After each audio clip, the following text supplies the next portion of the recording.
Freaking out, man. You can't handle the truth. You can't handle the truth. What do all men in power want?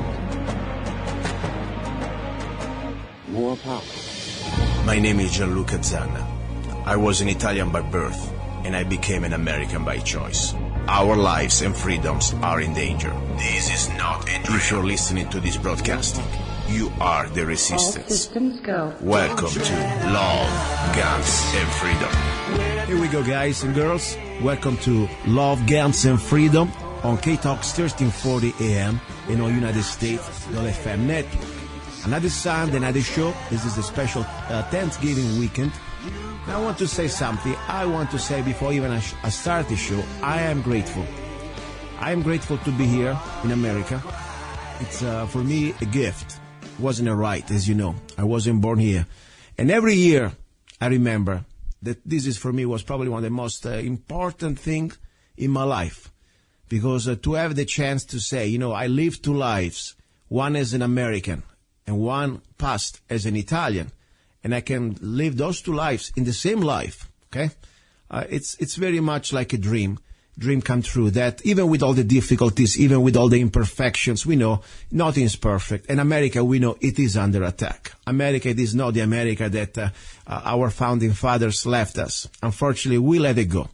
And I say we in general, not this generation, but it took time. And unfortunately, all it takes a couple generations that we do not get involved, that we think everything is okay, and more important, we think that the pros out there can handle the situation, the politicians, and that's it. And we wake up in the morning and we're living in a new country. So my point is, regardless the odds, regardless the struggles that we have in front of us, I am grateful every year. Since the last 18 years I've been in this country, I want to say every time, thank you. Thank you for God to let me be here. And I say something, you know, I want to understand that what we are facing here right now, it is not just about Democrats or Republicans or some sort of a political differences. No, this is a struggle of humanity against evil. Simple as that. Then this evil is, let's say, performing in this reality, and they will use politics to destroy good and destroys our freedoms and destroy our lives. So as I said, I'm an independent, and I'm proud to be an independent. I really believe that this party, you know, a few days ago, a friend of mine, and I'm grateful, you know, for me, people even ask me my opinion. I'm kind of humble, after all. Who am I? Can't even speak English sometimes. So, but still, somebody asked me a question, I will give my opinion, my answer. So a few days ago, a friend of mine asked me, why do we need political parties, Luca? And my answer was kind of sarcastic, but was pretty much straightforward. And was, you know, we need political parties so the elite, and then I'll tell you more about the elite, can keep us divided, my friend, and they can control us better, like the shepherd can control the herd. Think about it. If we all pack into a party, you must follow, or at least you should follow, what the party leaders say. So, in my opinion, unless you want to be controlled like a sheep, I can't say the other word, screw all the political parties and always use your brain. Never follow the order from any party. That's why I'm so proud to have with me on the show again one man that I tell you has been one of my first listeners on my show, and he proved to me that we need to go beyond these political labels, parties. You know, normally I tell you, I never had much respect for any Democrats, like I have not much respect anymore for many Republicans, don't get me wrong. But this man brought me trust, and he put me down in a humble place to understand that sometimes I was over-judging, and there are a lot of good Democrats out there who really believe in country. We may have sometimes differences in socioeconomics, but still, there are people with honor and love for the country. Exactly the opposite of what these globalists from both parties, you know, we're talking about the Bushes or the Clintons, just to give you an idea, don't want. So, and this man wasn't just another Democrat out there. No, he ran for the California State Senate against all the odds. He won the primary against his own party. that pretty much they wanted to put him on the 6 feet under, okay? They hated him because he didn't want to follow the orders. He did not want to, kiss the ring of Hillary. And he was denouncing Hillary all the way till the end. And that's my point. I'm very grateful for people like him because that's exactly what we're going to do to bring America back to our principles and remove all these globalists and remove all these, let's say, puppets for the New World Order. After all, I already told you many times, they are international bankers who control governments and big corporations. Simple as that. They don't care anything about freedoms or rights or any constitution. All they want is more control, and they want to enslave the population through governments, through legislation. That's the bottom line, the simple version. Now, let me bring him on because my guest, Ronald O'Donnell, unfortunately, he did not make it at the final election against the Republican opponent. But guess what? I never really expected it. Even, of course, I always believe in miracles. The point that he went so close with a budget of about $500 and the Democratic Party behind that wasn't really behind at all. I mean, it was behind him just to stab him. I'm amazed what type of success story he did achieve. But more important, the fight doesn't stop here with these elections. I believe now it's all about us.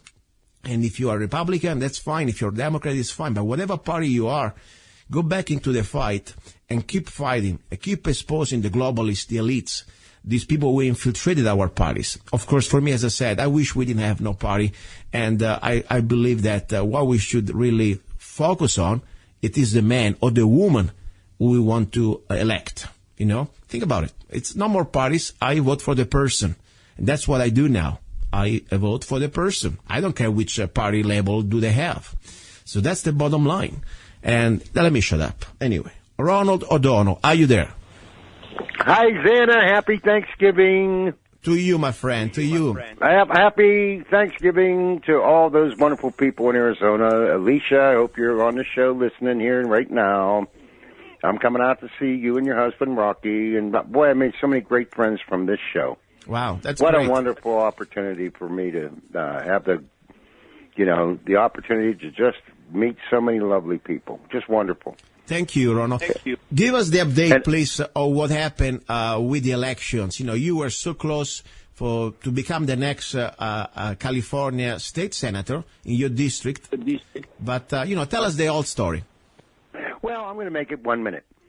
I have 140,000 people that went ahead and either pulled the leave or they, filled in the vote for me. And for that, I'm thankful to God. And even though I lost, 140,000 people voted for me. And for the I never ran for anything before in my life, and I just learned what political capital means. Because what it is, wait a minute. Now he'll get upwards, he'll get 180,000. And he's defeated me. But I had $500 and he had $500,000, so, when you compare apples and oranges here. Wow. I had the Democratic Party against me. But people are listening. And I'm so glad. I'm so thankful that people are hearing the message. I am so thankful that they decided to say no, Hillary. We're going to turn it and vote for Trump. And it was pretty much senior citizens are, a lot of the people that I really, interact with. And, here in the desert, it's, about 85% senior citizens that are white that live here. I'm just being honest, That's who voted, and they voted for Trump. Now, you're going to say, oh, boy, that defeated your purpose. Now, actually, it helped Trump to win the presidential election. And I'm so grateful that we have someone in there that is going to finally turn the boat around, turn the ship around. He never said anything that he didn't like Democrats. When I talk to these union members, they're going, oh, we needed a Democrat. We needed a Democrat. And I said, well, wait a minute. Trump builds buildings. He hires only union scale wages for those construction jobs. You're going to get a guy that's going to create more work. And you will be hired. And what do you care who hires you, if it's a Republican or a Democrat or a Buddhist or whatever? you're going to work and you're going to get paid good money. And also Give them a chance. Another thing, that's important, but I think also another more important thing. Let's look at the track record, okay? As I said, don't look anymore at parties. Let's look at their records. Let's look at the people, okay?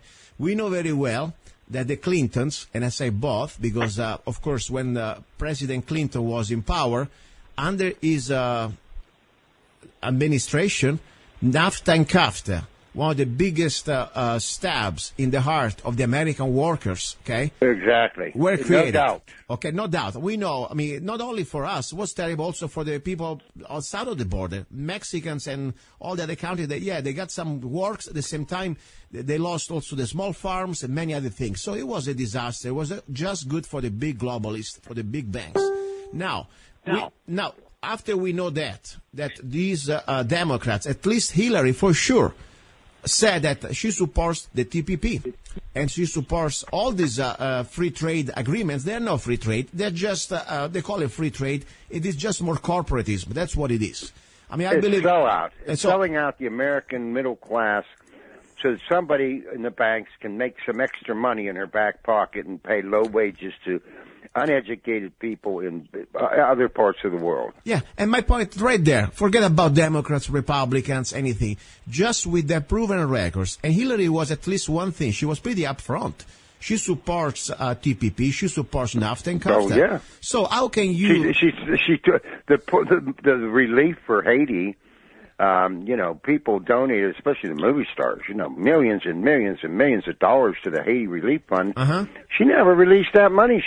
That's called her Clinton Foundation. She still got $1.8 billion, and those people in Haiti are still living on the beach in tents. Yeah, and that's of course Thank you, Hillary. That's very important too. When you look at the fraud aspect and the criminal aspect, yes. But let's just to keep it simple for the blue collar Democrat out there. How can you think that voting for a Democrat like Hillary was going to give you back your basic quality of life that you lost? Your job. Your job. Lost. Your house that you lost. So at that point... Your family that broke up because you lost your house and your wife was disgusted and said, you're a loser. Yes. I'm leaving you and all this takes stuff. off for the kids. And now you're sitting in a bar somewhere all depressed with no job, no money, no family. And it's Thanksgiving. My heart's out to those people. That's who I'm talking about. Exactly. My heart's out on Thanksgiving. I'm saying we have a chance to turn this around. You know what I mean? Get yourself together and get behind Donald Trump. Get behind the new jobs. Let's get our attitudes different now. We've suffered for 10 years of the last 3 administrations, honest to God, 20 years. Now there's a chance, and now there's these people saying, "Oh, stop it! Oh, we didn't get our ovaries in office." I'm sorry, but I'm just saying the truth. It doesn't matter. It doesn't matter. At least for me, I don't care if it was a Bush or if it was a Hillary. They are the same. So much I would like to They're remind both the same. Yeah. We need to get rid of the Clintons forever and the Bushes forever, which is why I'm on this show right now. Listen, and I want to be fair. I do not have blind trust in any man, especially politicians. The only person I trust is my mom, okay?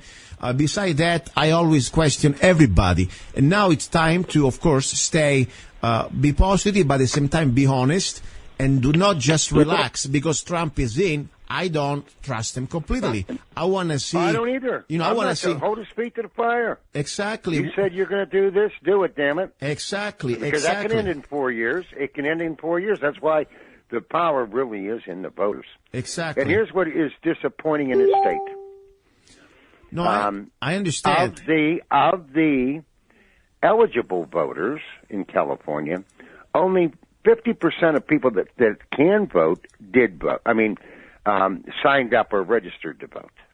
And of the people that actually registered to vote, only 25% or half of them actually voted, which meant that 25% of the citizens, Republican, Democrat, Independent, all the yak, and all the talk, actually got out there and voted. Now, there was an election. And we see the results. This is California. 1 out of 4 people that could vote did.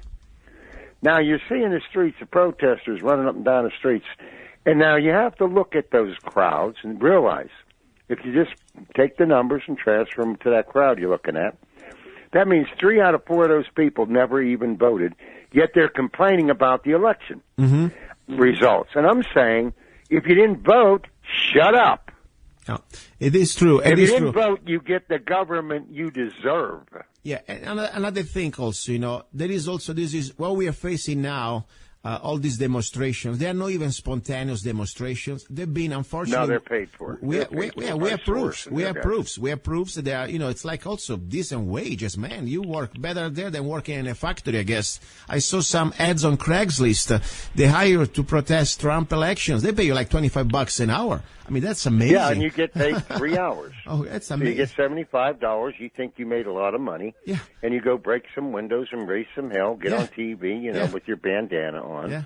And, you got $75 to get, I guess that's, so you can buy some pot, Whatever. My point is, while you're rioting. This is not also just a spontaneous demonstration. And by the way, not at all. I believe completely in the right of the people to peacefully protest. It is our right. And even if you are somebody I can't stand your ideals, I will defend you with my life to have the right to peacefully protest. But there is a very specific bold line. It's not even that thin. When you start to infringe on other people's rights, that means you do not just peacefully protest, but you go there and you destroy properties, and you damage other people's properties, and you also interrupt business, and also you endanger lives.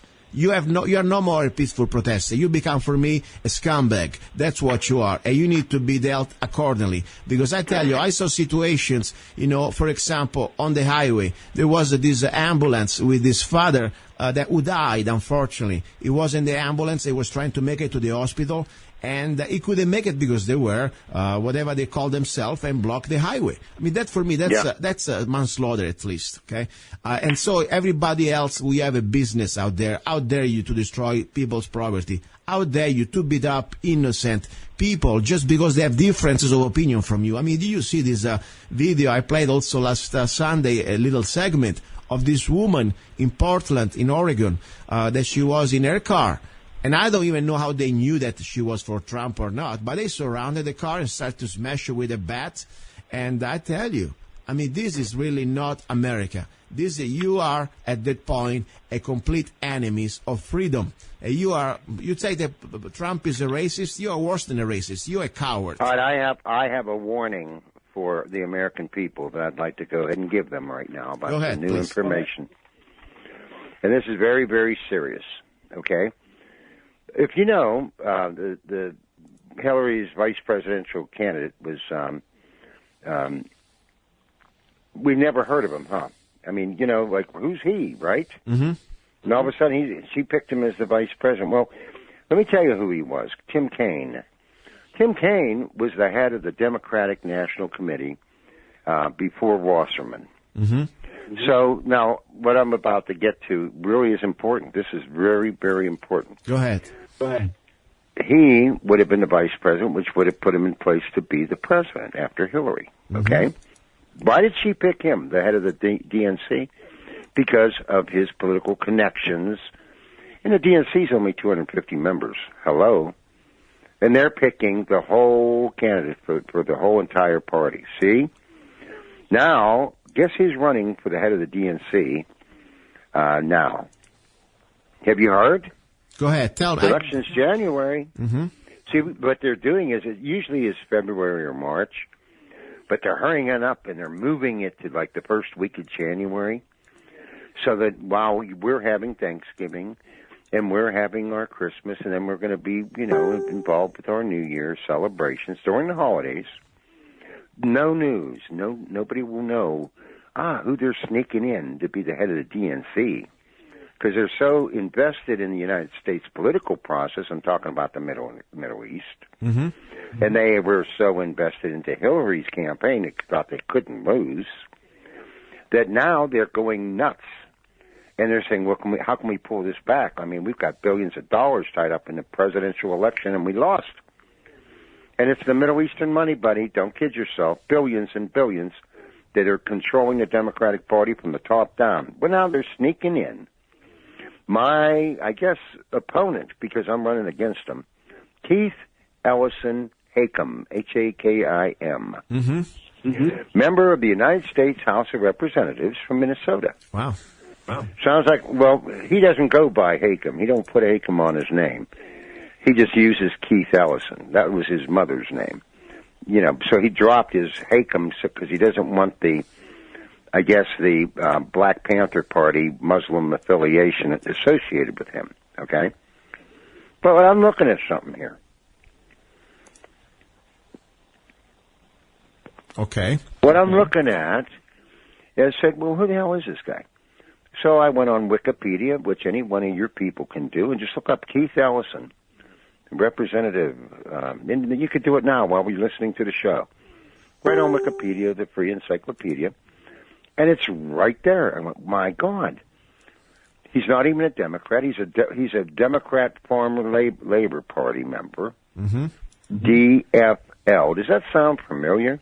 Bernie Sanders wasn't a Democrat either. Yeah. Sounds like a repeat. Okay? But here's why it's scarier.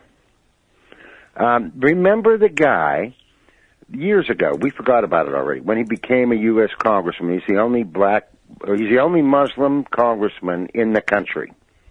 And now he wants to be the next president. Now, wait a minute. I'm not done yet. He's the one that refused to swear the oath on the Bible. He insisted on using the Koran. Mm-hmm. Mm-hmm. That's him. Wow. That's your next Democratic president. I think... And he's sneaking in. Yeah. He's sneaking in by January so that we don't have this conversation, you and I, and we can't spread it. So I'm asking your listeners to please listen to me. Tell everyone you know, Republican or Democrat, that you support O'Donnell for Democratic Party chair. Wow. O'Donnell from California. I'm running. Wow. I'm announcing it right now. That's right huge. here. Now, you know I'll probably lose, but I'll spread this word out as to what is going on. And I'll be on CNN. I'll be on the other shows. And I want you guys to call or email cnn.gov or .com and let them know. I do not want Keith Ellison. Hakim is the head of the DNC. I want the O'Donnell from California, head of the DNC. I already am on radio shows across the country, folks. Right, Ronald, what you're doing... All because of luca-zanna. All because of where we started right here on this show. No, listen, all because you have the courage to stand the line and do it. Because the point is what you're doing, first of all, it is always a dangerous game, and I'm proud of what you're doing because even they may say that you are the underdog. Look, they know your record. They know that you're not going to go away, and they start to notice your pattern. For example, you won the primaries, and even if you do not win, this is a very big election, of course, that it needs a lot of connections. But regardless, you will be able to go there and face your opponent and expose him and say things that normally engage things that normally they don't want to hear it or they don't want to let people hear it. So what he's doing is very important. In March 2014, Ellison, Hakim, Hakim, was asked by comedian Bill Maher, then why doesn't your party come out against the Second Amendment? It's the problem, Ellison responded. I sure wish they would. I sure wish they would. Wow.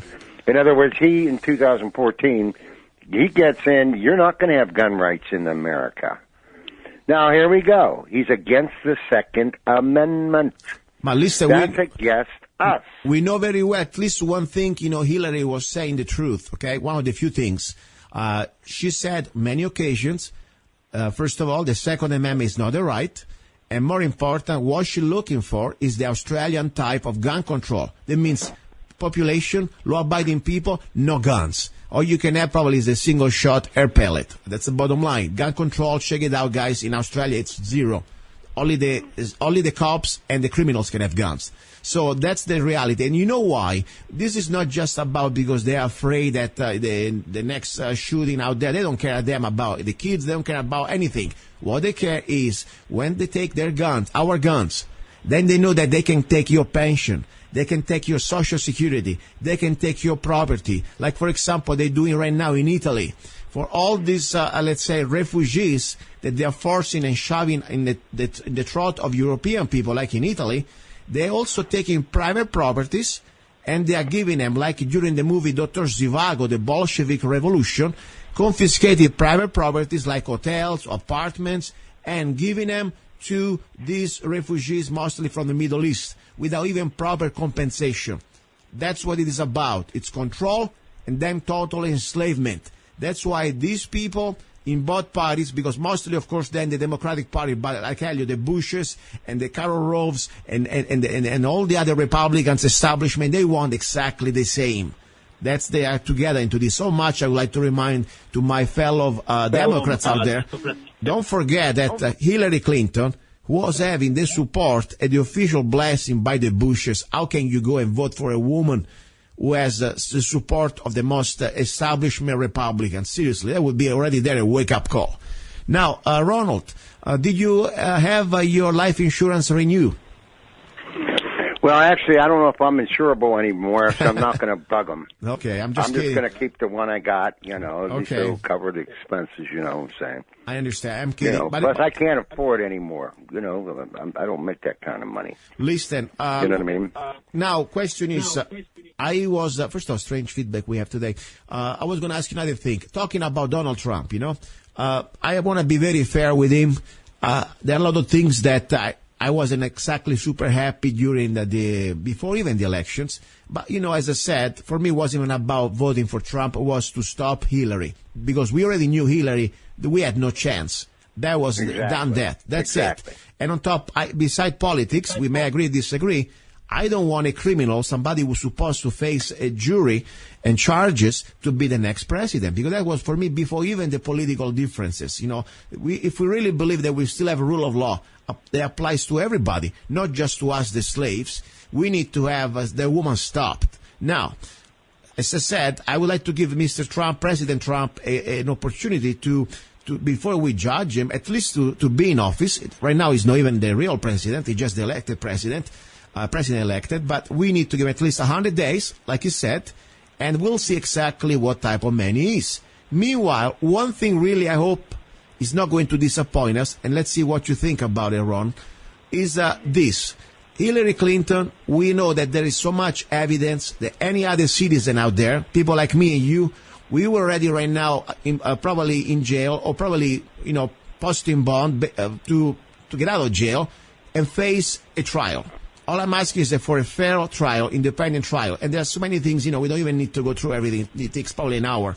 But the point, she needs to face trial. Otherwise, we will lose hope that we still have a rule of law. Now, according to this short little video from MSNBC, let me play 1 second if I can. Stay there. I'm here. 1 second. Here we go. On the Hill to stay away from that as well and focus more on their legislative agenda? I think when the president-elect, who's also the head of your party now, Joe, tells you before he's even inaugurated he doesn't wish to pursue these charges, it sends a very strong message, tone and content to the members. And I think Hillary Clinton still has to face the fact that a majority of Americans don't find her to be honest or trustworthy. But if Donald Trump can help her heal, then perhaps that's a good thing. I think he's thinking of many different things as he prepares to become the president of the United States. And things that sound like the campaign aren't among them. I'm going to make a little comment. Yes, go ahead. Okay. 2 months after taking office, this is your next presidential candidate we're talking about. Mm-hmm. Okay. He went on a show, and he said that showcasing his story as part of their public diplomacy efforts in the Muslim world. According to the Star Tribune, Ellison was profiled 3 times by the U.S. State Department Overseas Press Bureau, and he was stating that he stressed global inclusiveness and quoted verse 49:13 of the Quran. Okay. Now, in other words, he's a globalist. Yes. That wants us to submit to the co-ran jihad, that declared war against us. Ronald, we will go there in a second. This is very important. But I would like first to finish the situation with President Trump. And, of course, this statement that was in his statement, but was one of his main campaign, okay, a person out there. Mm-hmm. And the bottom line is this. During the campaign, he said that Hillary is a crook Hillary, and there is a lot of corruption, and this is supposed to be investigated. Now, according to the statement of this campaign manager from the Trump campaign staff, now, supposedly, and I say, no, this is not Trump talking, but it is something coming from official is headquarters, is not going to pursue any type of, let's say, investigation. Now, I don't want to judge somebody till he's in office, because I also want to have an open mind. Like, for example, many things can happen before here in the inauguration. He is still not the president. And, we don't know really what's going on behind the scenes. I mean, grassy knoll is a key word that all that to remind them to see how you can put somebody behave. But at the same time, this is a very hard job that he took this opportunity on the premises that he was going to bring back the rule of law. So I am not going to say anything yet. But if in the next, let's say 3 months after the elections, they're going to be finalized, President Trump, he will completely ignore to press charges. Even, of course, people say he cannot. Of course he cannot. That's why he's going to have appointed an attorney general. That's the way the system works. The president is not going to be prosecuting anybody. But at the same time, we know very well, look what happened with Obama and the FBI director and the attorney general. It is pretty much what the president wishes. They're going to follow the suggestions. So what do you think, in your opinion? You think President Trump is going to bring back the rule of law, prosecuting at least through the Attorney General Hillary Clinton, or is just going to let it go? What do you think?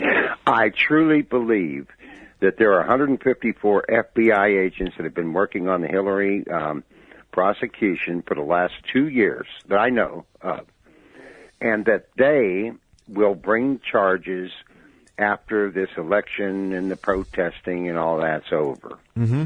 I don't think that it's prudent to stir up the pot right now, or unless you want a bunch of multiple Fergusons. Yeah. And I think Trump's a pretty wise man. Good. I think that he's saying, hey, I'm not pursuing this. By the way, because the facts aren't all in yet, and the WikiLeaks haven't stopped yet, and it'll probably take a year. And he wants to move on to what he promised the American people. And what he's moving on to is creating jobs, stopping Obamacare. He wants a little bit of time, to get organized, to get his staff together, to get his people together. There's a lot of priorities that are much more important than one old witch woman, okay, that by the time you prosecute her, she'll be dead anyway. And we all know reality. Well, listen, one second. But he has halted her in her tracks. I agree. He's done. Ronald, I agree that probably, as I said, I don't want to judge till even he's the president. Right now, he's not even in the Oval Office, okay? So. But that's not even the point. Here's the point. Think about where he's sitting. He's running a country now. He's running a nation. That woman isn't worth the time. Wait a second. You know what? She will get her justice. But you know what? I'm trying to tell you reality. That woman can go ahead and stall it until the day she dies, and he knows it. So he's saying there's a guy that's very, very prudent with money. He's saying, why should we spend the capital? It's going to happen anyway. And why do we spend our news time? Why do we spend our money and our life and our energy? She's halted. She lost. She stopped. Everybody and their mothers looking at everything she ever did and the people around her, and that's enough.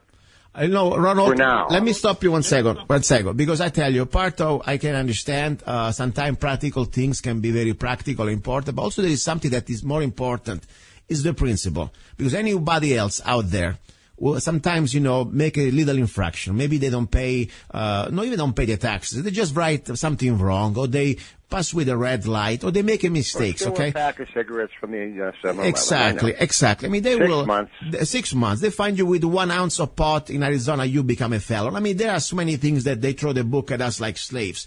Now, how can you go back as an American and say, the law is supposed to be for everybody. Like, for example, No, I agree with you. I'm not disagreeing with you whatsoever. But I'm saying that she will get her justice. It's not a priority today. I understand. That's why I said, let's wait. Watch how it works.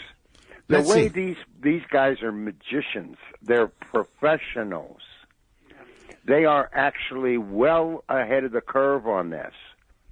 They're prioritizing now what they need to do. They don't want to be distracted with a 5-10 year protracted litigation against a dead woman.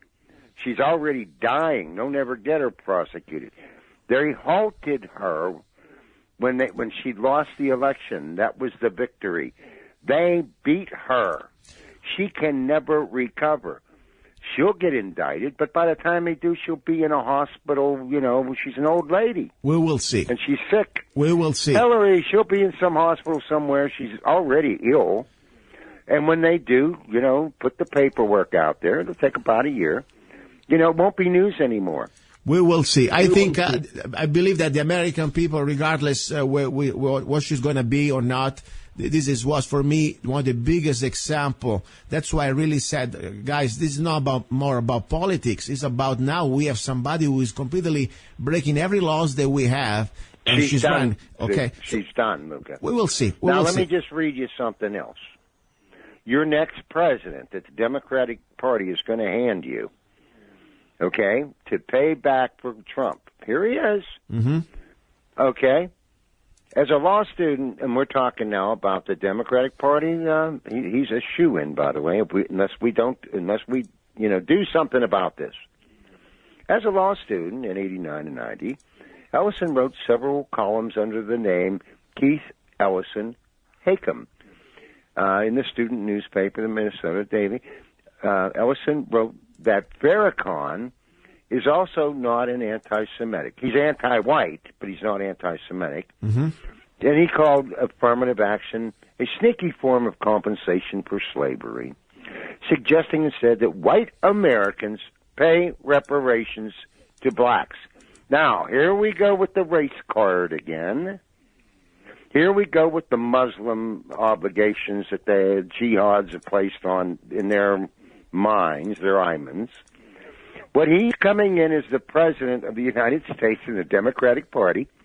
Unless we stop him, that's why I wanted to talk to you today, is we're going to have an American president wants to go ahead and have white Americans pay reparations to blacks.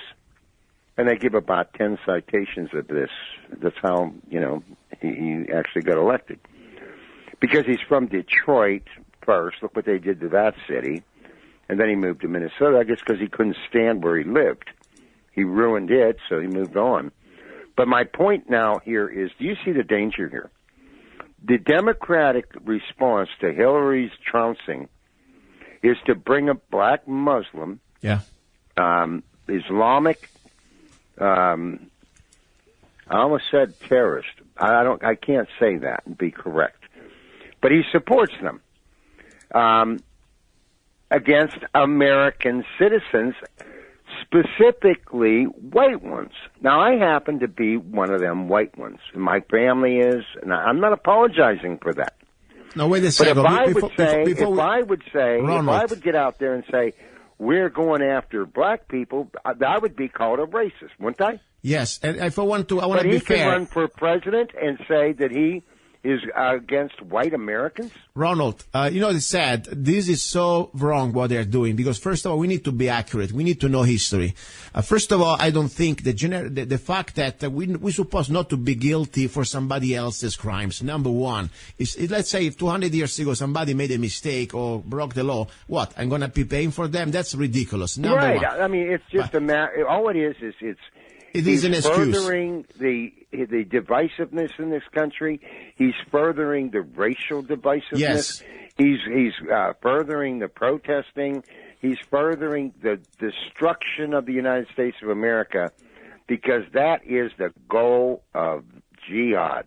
Jihad means in Arabic war. But let me tell you something, Ronald. War. Ronald, this is jihad is just an instrument. What it is behind the international bankers, the globalists, they want to destroy it. They want to destroy not just America, but every sovereign nation. Western civilization. Exactly. In other words, they want everyone to live by Sharia law, and I'm not doing it. And if you ladies out there want to start wearing, what do they call them? The burqas. All right. Mm-hmm. Then go move to the Middle East. If that's what you want, whether you're a Democrat or Republican, and if you want to lose your driver's license because women aren't allowed to drive, yeah. And if you want female genital what do they call it when they cut off their sensitive part of the vagina, yeah, mutilation. All right, then you want Sharia law, and if you want to be stoned to death because you're trying to leave your husband, well, guess what? You dig the hole. It's only about 5 foot. They leave your head up above the hole, and they push the sand all the way up to your neck. And then 20 or 30 of these guys stand there, and they throw rocks at you, according to the Koran. That's correct. That's Sharia law. And let's talk also about 1 second, because sometimes, I really like to research things, and I hate this generalization. Okay, you were guilty for your slavery. White people were guilty for slavery. Wait a second. First of all, wait. I never had one. I don't know what the hell they're even talking about. Exactly. Number but one. I'm certainly not paying for it. But Ronald, let me tell you something. People forget that before even the black slaves, they were the Irish slaves, okay? People, they were sent here as slaves. The Irish people, they were sent as slaves. And they were not even able to free themselves. So, and then they were called indentured servitude. Exactly. So, bottom line, there are slaves, and there were slaves everywhere. But more important, let's see also who was behind the trafficking and the trades of slaves. Were the Arabs. The slaves, they weren't just, white men. It was the Middle Eastern Muslims. Exactly. Wait a minute. I'm gonna send you something, buddy. I'm gonna send something for your listeners. This could be your next show. Go ahead. Thomas Jefferson was the first president that right there they called it the Barbary Coast. Yes. And they what was happening back then is the merchant ships were captured when they hit the Middle East. And what would happen back then, we're talking 1803, 1803, the Americans would have to pay ransom to get the ship back and the slaves back. So Thomas Jefferson said, we need a strong Navy. This is not working anymore. And it had been historically okay. They were getting, listen to this, 1803, $1 million a ship. Yeah. I didn't know we had that kind of money in 1803, but that's what they paid for them, to get the, Americans back. Thomas Jefferson was the owner of black slaves, and he was the first president to say this: we're going to take the $2 million that they just asked us for, and we're going to start this new thing. We're going to call it the United States Marine Corps with that $2 million. And we're going to send them in instead of the money like we've been doing over and over and over. And that is the honest to God, when you sing the song, from the halls of Montezuma to the shores of Tripoli. Well, yes. That's where the slave trade started, and that's where the Muslims were. Yes. And that's what they were doing, taking American merchants, ships, and their crew, and turning them into slaves and ransoming them back to us for $2 million a ship back then. Yes. And Thomas Jefferson said, with $2 million, I'll send you bullets. I'll send you guys with guns.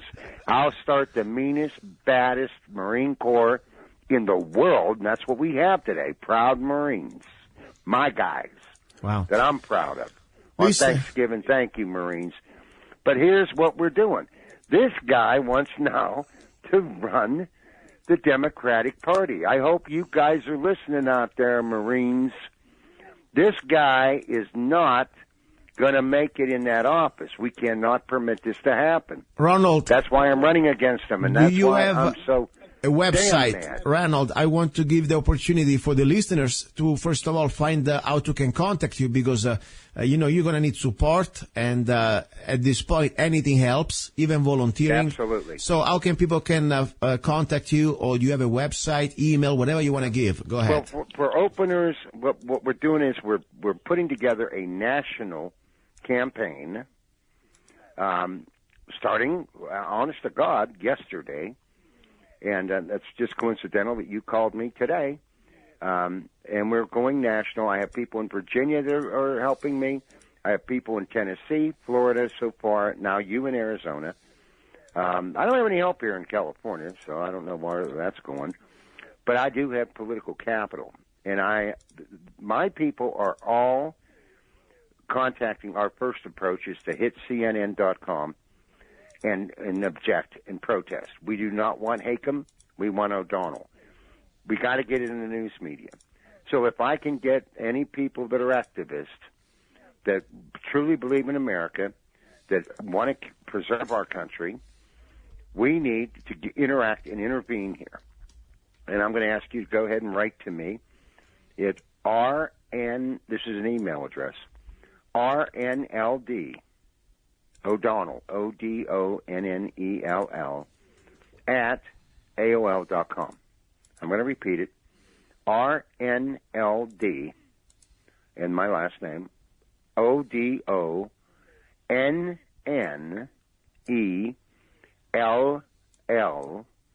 at AOL.com. Okay. And I'm just going to advise you guys, when you contact CNN, you don't have to tell them that you're a Republican. You don't have to tell them that you're a Democrat or an American Independent Party or a NOPE, I call them, no political party preference. You don't have to identify your party affiliation. You just identify that you know the scam that's going on here and that they're trying to go ahead and recover the billions of dollars that they invested, and I'm talking about Middle Easterners now, that invested into the United States political process, and Trump beat them without ever even mentioning them. But so many of my listeners heard what we've been talking about, protecting the Second Amendment, protecting our families, jobs for our people. And you know what? I'm going to be a proponent of this now. For the next 8 years during the Trump administration, I'm asking everybody to say, okay, wait, no more money to any country until we get our American veterans under the bridges and into a home. We get all the homeless here in this country done first. I think we started with this 3 years ago. Remember, you and I talked about this? Yes, and I completely agree with that. We don't have money to give to any country, not just the Middle East, not just South America, not anywhere, until we can solve our problems in this country. And this is the perfect time now, forever in my lifetime, with Trump as the president, with emphasis on taking care of America first, a moratorium, telling the world, wait, don't ask us for any money, we're not giving it to you. And hey, all you churches that are, raising money here to send it to the Middle East, you just lost your tax status. Because if you have that kind of money to ship to another country, then you don't need tax protection from this country. You're wealthy. So, why do you qualify any longer for a tax status? So you're taking money from Americans and giving it to the enemy? No, we're not going to give you an IRS tax deduction for that anymore. Now we have to really get smart and fight back. Yes. And if you are going to have a happy Thanksgiving like I am, thank God for this country, but don't let it go. And do you think these guys are sitting there, not thinking about how to take over this country 24 hours a day, 7 days a week? These same people we've been at war with for 15 years, we've lost American lives over. We have kids coming back with no arms, no legs. We have suicides that are guys coming back that can't get treated in the VA. And I mean, one a day at least. Yeah. And I want to remind something, Ronald, 1 second only, because it is true, technically we've been at this indefinite war, but the reality is who is behind, because they created these wars. They wanted to create this excuse to give us more tyranny, and the best way for governments to give you more tyranny is to create fear and wars. The point is... Here we go. And they're doing it right now while we're going to be having our Christmas celebration and our New Year's celebration behind our back.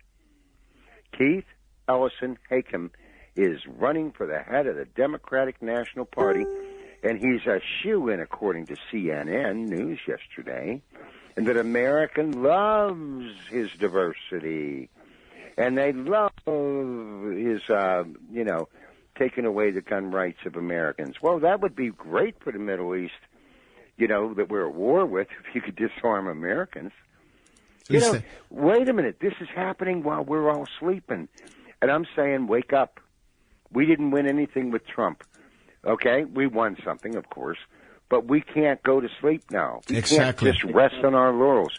We have to be really, really wide awake now, because the enemy is not done. They are just taking a different measure. They're planning ahead.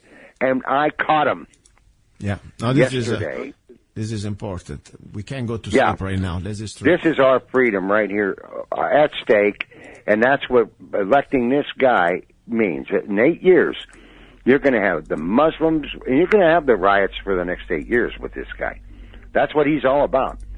More problems, more aggravation, more protesting in the streets.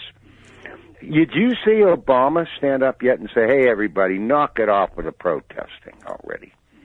No. Have you heard Hillary get up there and say, hey, knock it off with the protesting already? No. Have you heard anyone in the Democratic Party say what I'm saying? Knock it off with the protesting already. Remember something, but this is not even a protest. I don't want to give bad names. It's a riot. Okay, this is riot. This is crimes. Because, people have the right to... windows, exactly. Shooting police officers. They murdered 5 Dallas police officers. They murdered 3 Louisiana police officers in Baton Rouge.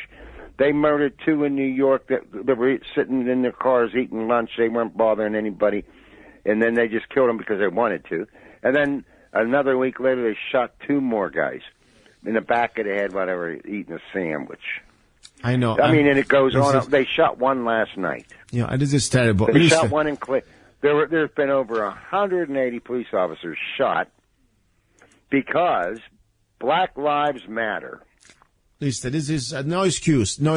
Listen, I want no excuse. Ronald, I want to thank you again, because at this point, everybody thinks, okay, I lost an election, I go back to sleep. No, the struggle for freedom for our country never ends. We're always going to go back. And as I said, sometimes it's not just important to win, but important that you are into the fight. Because when you are into the arena of politics, you can engage your opponents, you can expose them, you can educate people. Maybe the first time you're not going to be completely successful, but at the same time, you can put a seed of the things you're saying in people's mind. This is the process. That's the way it's going to work.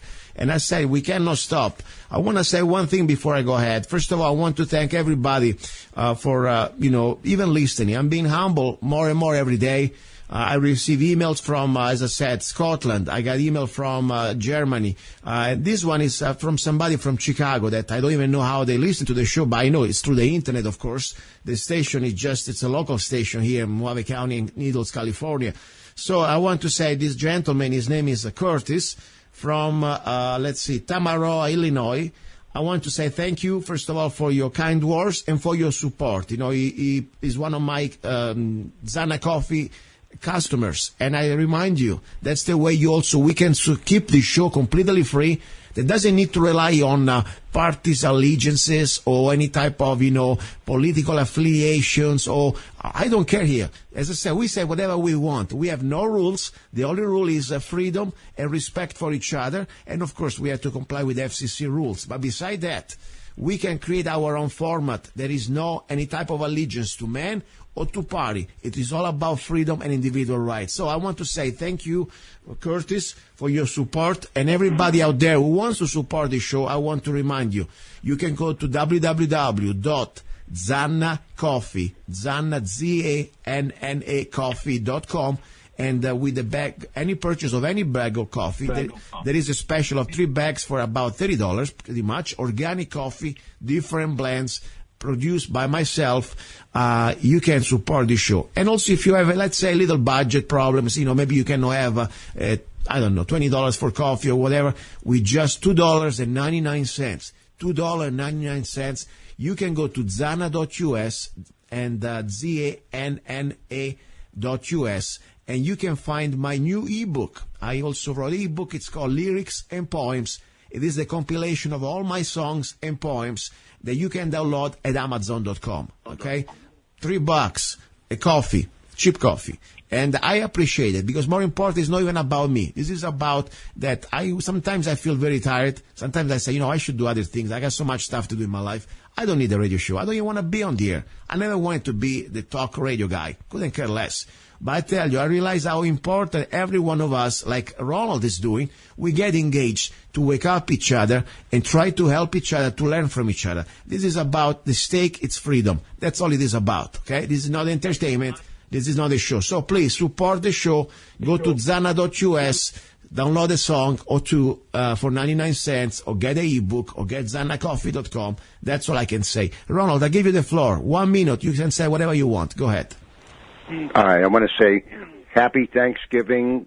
This is our third year on the air together to you, Zanna. And you've been a wonderful, wonderful supporter of American freedom, a wonderful supporter of getting the truth out to not just, here in Arizona and California district, but really across America, because I take your shows and I send them and they send them and other people send them, but it has to start somewhere. It starts with right here, KTOX Radio, Love, Guns, and Freedom Show, luca-zanna, and it's called. We have a home base here. People, listen. We need to get our vigilance up. Add someone that you know and say, listen to the show with me today. Say what show, and show them how to listen to it on the air. Get them involved. Get them to get involved in the discussion of what freedom's about. We can't lose this freedom. If we lose it, we'll never get it back. It'll be gone. It'll be in the history books, in the annals of history, that once upon a time there was a freedom, a country that had all the opportunity that God could have ever given. Any place in the world, He gave it to us. And we let it slip away. I don't want to die and be in the generation that gave my country away. When we all pass, if we pass, and we meet our Creator, we can at least look them straight in the eye and say, I tried. Yes. Now, did you try? Yes. Ask the listeners, did you try? And if you haven't, then you can do something real simple. Support Zanna, buy his coffee. That's not a lot. You tried. But you could do another thing. You could call your neighbor, your brother, your sister, your mother, and just say, hey, listen, let's get together and listen to luca-zanna this Sunday. Listen to what these guys are talking about over there. You know what I'm saying? Like, people in Germany listen. Why, wouldn't you think somebody around here would? And by the way, while you're at it, 3/4 of you never voted. Do you vote? Here, fill this out. In other words, get active. And if you have 1,000 people that get 1,000 people, and then they get another 1,000 people, it goes on and on and on. But if you don't interact with your own families. Let me go. Ronald, we have no more time. Listen, thank you very much. Please, guys, don't go away. Second hour, something very important. You're listening to Love, Guns, and Freedom with luca-zanna on United States.FM network. Here we go, guys and girls. You're listening to Love, Guns, and Freedom with luca-zanna on KTOX 1340 AM and on United States.FM network. Second hour about guns, but it is more than just a gun. I would like to use this article. It's a local sad story. I believe it's always a sad story when it ends like that. When somebody dies, it's always sad, Especially I always believe that everybody's innocent until proven guilty. That's the bottom line. But regardless, I would like to use this story that happened in Lake Havasu City, Arizona, also as some sort of opportunity to think a little bit about tactics when it comes down to, let's say, potential assailants holding a knife. A knife, it is not to underestimate, especially at close distance, okay? In the trained hands can be as devastating, maybe even more devastating than a handgun when you are very close distances. But I would like to also use this opportunity, not just to talk about how to behave, or at least some ideas, I'm just give you humbly my opinion, how to behave in case you have to engage a bad person with a knife, try to harm you. but also in the situation of this specific situation. Looking at, watching the videos, what happened to this alleged perpetrator, because after all he's dead, used to be a regular guy, a young man, 20-year-old man in Havasu, who got shot in his bed by the police. They were looking for something, they will find out. And when the police came to his home, he was woke up by the police, according to the video that we have. And I will post this video, by the way, on lovegunsfreedom.com. So I want everybody take a look and, use your brain. I'll just give you my opinion, but I want you to use your brain and see if that type of behavior, that type of final end story, that means the guy that was in his bed, he was woken up by somebody screaming at him, drop your knife, and point a flashlight at your face. And in the video that I can see, there is not really any type of, let's say, warning, say, hey, we are the police, drop your knife. No, just say, drop your knife, and pointing something at you that look like a gun.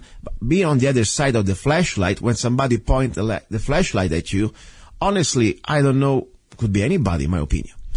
But there is also, of course, other questions. I'm not here to pass judgment. I'm just here to try to create, at least in you, questions using your brain. And also, more important, should the police, let's say, when they do use, this sort of deadly force, okay? This guy is dead. Got shot, is dead. Now, as I said, should be created like a panel of citizens to review situations like this when police uses a little force, or should another police department, like in this case, for what I read in this article, is that the KPD, the Kingman Police Department, has the authority to review this situation? I mean, don't you think maybe it should be a little more, less, let's say, conflict of interest if we have, rather than having another police agency reviewing each other, maybe having a panel of regular guys, people, taxpayers, citizens, okay? Anyway, I would like to bring on the air a gentleman who contacted me just this morning about this news. It unfortunately, as I said, is a sad news, especially after I realized I watched the video, and as I said, it's not black and white. And I will give you after my opinion, of course. But at the end of the day, it's a young life who's gone, is dead, and he's never going to have a future. Of course, I feel sorry also for his parents. And I would like to see also, I feel sorry also for the police who has to pull the trigger. But did he really have to pull the trigger in this situation? And as I said, I'm not here to judge, but I would like you, listeners, to take a look, open your mind, and use your brain. That's all I'm saying. No emotions here. I just try to use the brain, because one day could be you. What if tomorrow somebody, you are in your bedroom, you're sleeping, and you're woken up by some people that are screaming at you without even saying who they are, and just tell, drop your gun. Maybe that's a home invasion. Could be possible that too. So that's all I'm saying. Okay, let me shut up. Dennis from Havasu, are you there? Yes. Hey, first of all, thank you for bringing the news up to me, because honestly, I missed that one. I know that there's been several shooting and people being shot during raids in Mohave County lately, but this one, it was kind of, I lost this. Give us more update, exactly according to what you read in the article, how things really happen according to the this Havasu news report that we can read. Okay, well, first of all, thank you for having me on the show. It's an honor to be on your show. Thank you. And, I just contacted you this morning. I read about it last month when it happened, and got in a couple Facebook battles over it. Of course, the town was giving their opinion on it, and that was before the video was released.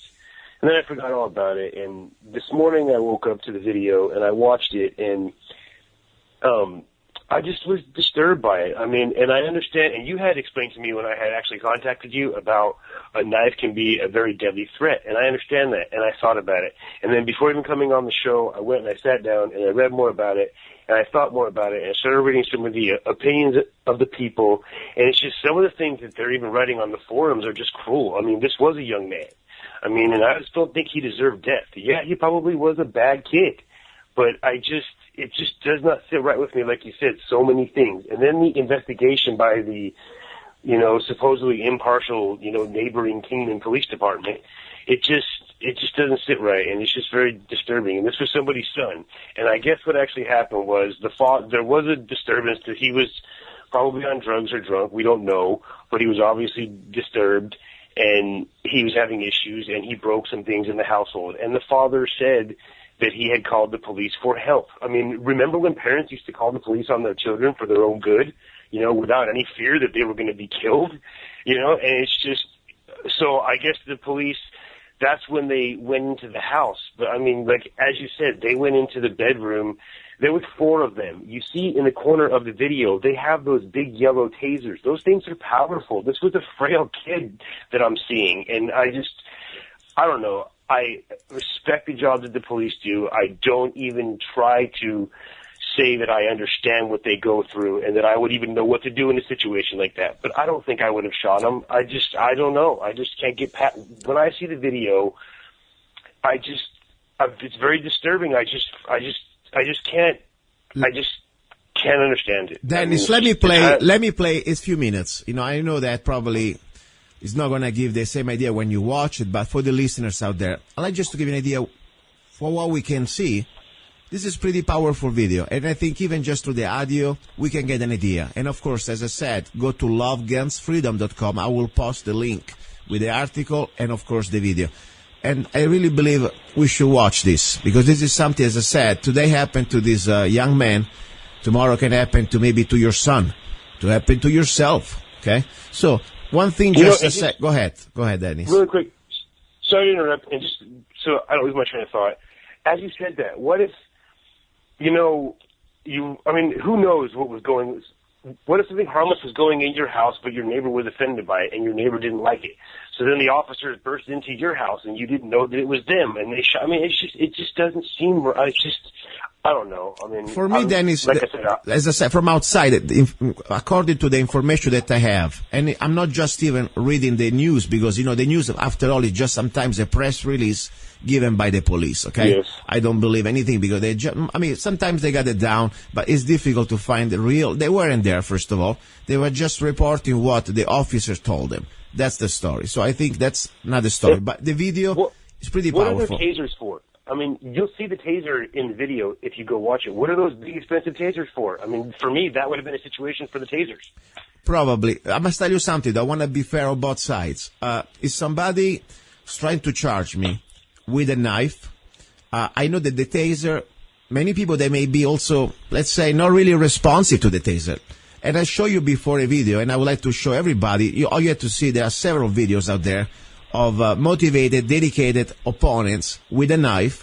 There is one, I think, was in Philippines, or I don't know, some part there, and he killed one police and stabbed 13 police. They could even shoot their gun, because when you're very close distance, a knife can be a very deadly weapon, and even if you shoot somebody, you still have enough, unless you shoot it really in the right spot. In that case, would be the only way you can stop somebody on the spot. That would be in the eye, let's say, eye socket area that reaches directly their brain. But even if you hit in the heart, they will still have enough blood in their system to continue the charge and stab you. So I want to be honest. Somebody charging me with a knife between a taser and a handgun, I would go for the shotgun. Forget about the handgun. Because, I need to stop that threat immediately. Now, in this situation, it's a little different, as I said, because after all, for what I see in this video, and I will play it right now in a few seconds, this man was probably intoxicated or whatever, we don't know honestly, was sleeping in his bed. And all I know that they opened the door, they pointed the flashlight at this young man, and the guy woke up, said, "What's going on?" And of course, if somebody points a flashlight at you, you cannot see him. All you see is a flashlight. Am I right or wrong? Those things are bright, too. Yeah, I mean, they're powerful. Yeah. So you see the flashlight. The police officers in this video, unless there was something was edited, but I couldn't see it, they didn't say, "By the way, we are police officers." No. What they were screaming, say, "Drop your knife. Drop your knife." That was it. Am I right or wrong? And I watched this several times. So for me at that point, I try to put myself in his situation. If somebody breaks the door on my bedroom in the middle of the night and points a flashlight at me, and the first thing I would do, woke up, I would be under shock, and I would probably reach my gun. And they tell me, drop my gun. Where are you? That's all I like to ask. I mean, it could be also a home invasion, could be a drug dealer, could be anything. So I don't know. That's, for me, the thing really kind of disturbing. These officers in this situation, they did not introduce themselves in a way clear. And, of course, the guy could have been also under drugs or whatever. I don't know. All I know that I can see that they did not identify themselves. And this guy seemed like he generally was just waking up. It was in shock. So they definitely seem to be the aggressors in the situation. Yeah, I mean, that's my point. And then, of course, yes, the police has the right to, when they fear for their life, to use deadly force. That's the general rule. But as I said, they came here in the house, and this guy wasn't killing anybody. He wasn't, let's say, on top of somebody or raping somebody. He was sleeping. Probably he was under booze. I don't know. Maybe he was under drugs. I don't know. But he was sleeping. I feel sorry for the father of this guy. And one thing, in my humble opinion, I would share with everybody, if you have a son or situation, deal yourself. I mean, don't call the police.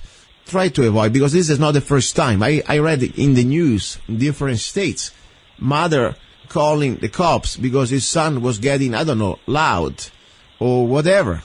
And guess what? They shot him. I mean, this is a different area from era, assuming from the 50s, when you see the police. Now they are trained to the SWAT team is the average. I mean, I hear stories for people that didn't pay their let's say library book or whatever. They didn't return the library book. They got the police at their door. Okay, so I'm sorry, and not every cop is bad. I'm not even judging, as I said. All I say from outside, what I see here. There is black and white. There is also a lot of gray area. And that's what I think in this situation can happen. But let me play this little short video. Very sad, as I said. And let's just see also people what can imagine. Let me see. Here we go. Okay, the police, they are coming inside the house. Okay. Not doing this to your girlfriend and baby, man. It's not worth it. They are talking here. Everybody makes mistakes. Okay, seems pretty reasonable, But the guy doesn't answer. He's not saying anything. It's not like he say, "Oh, come and get me." We don't want anybody to get hurt. He just silence. So far, they could talk to a wall, for what I understand. Come back to me.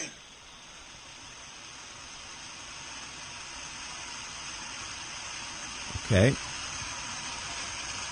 Devin. The name is Kevin.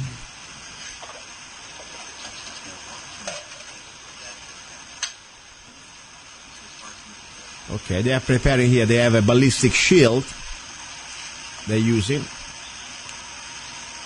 So they are preparing to go to look for the guy, probably in his bedroom. And I wonder also if this guy, had already, is a question, I don't know, previous criminal record. Was he a violent felon? That would be also part of something we should know, And as I said, I couldn't find any of that, but the article does say that the father did inform the police that he didn't have any firearms. So, I mean, they are walking in with the ballistic shield, as you said. I mean, they don't know for sure, but they did have a good inclination that he didn't have a firearm. But, yeah, it's just disturbing. I don't think the kid should be dead. I mean, he might be a bad kid. I just don't think he should have got the death penalty without a jury. I agree. And so far, for what I know, I mean, what did he do really, allegedly? Because everybody's innocent until proven guilty, okay? But what did he really do? Because he broke some windows. He did some vandalism to his own home. Maybe he was intoxicated. I mean, the unfortunate situation can happen. I'm not saying that it's okay, but before you go to them and you have to use deadly force, as I said, for me, the crucial moment is now, when they break into his room and he wakes up and he has a flashlight pointed at him, and they don't introduce themselves. All they say, drop that knife. It could be anybody, as I said. Okay, here we go. They are breaking right now. They're coming close to this bedroom.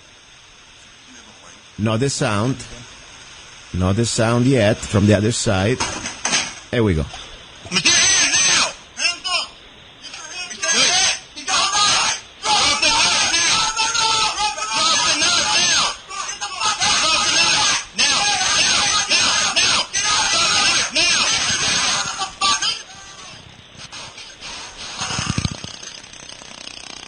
Okay.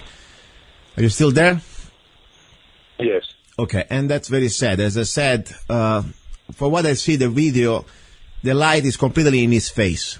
I try many times, at night I try, for example, scenarios. If somebody points a tactical light at my face, I cannot see anything.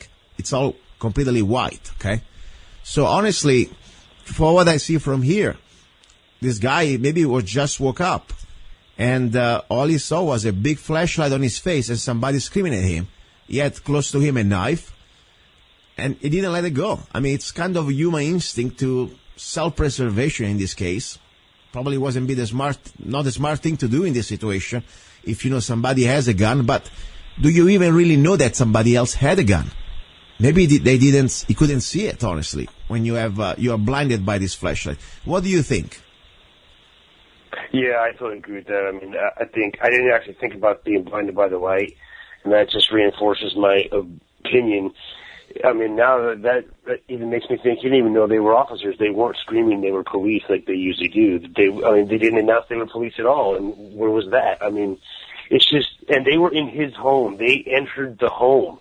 They busted down the door. I mean, they opened the door. It's just very disturbing. I mean, is that where we're at now? I just feel, and you said the 50s, not even from the 50s, in the 80s and the 90s, the police wouldn't do that to regular citizens. It's just, they've become more and more militant as time goes by. And I don't see a reason for it. I think this is an example where it just needs to be looked at more closely. And I think the citizens need to take a good look at, what's going on with their police, and do they really want this going on in their town? I mean, this should not happen in this small town. This isn't downtown LA. I mean, it shouldn't happen there either, but it really shouldn't happen here. You know what is sad? It's sad that sometimes, as I said, I have an open mind.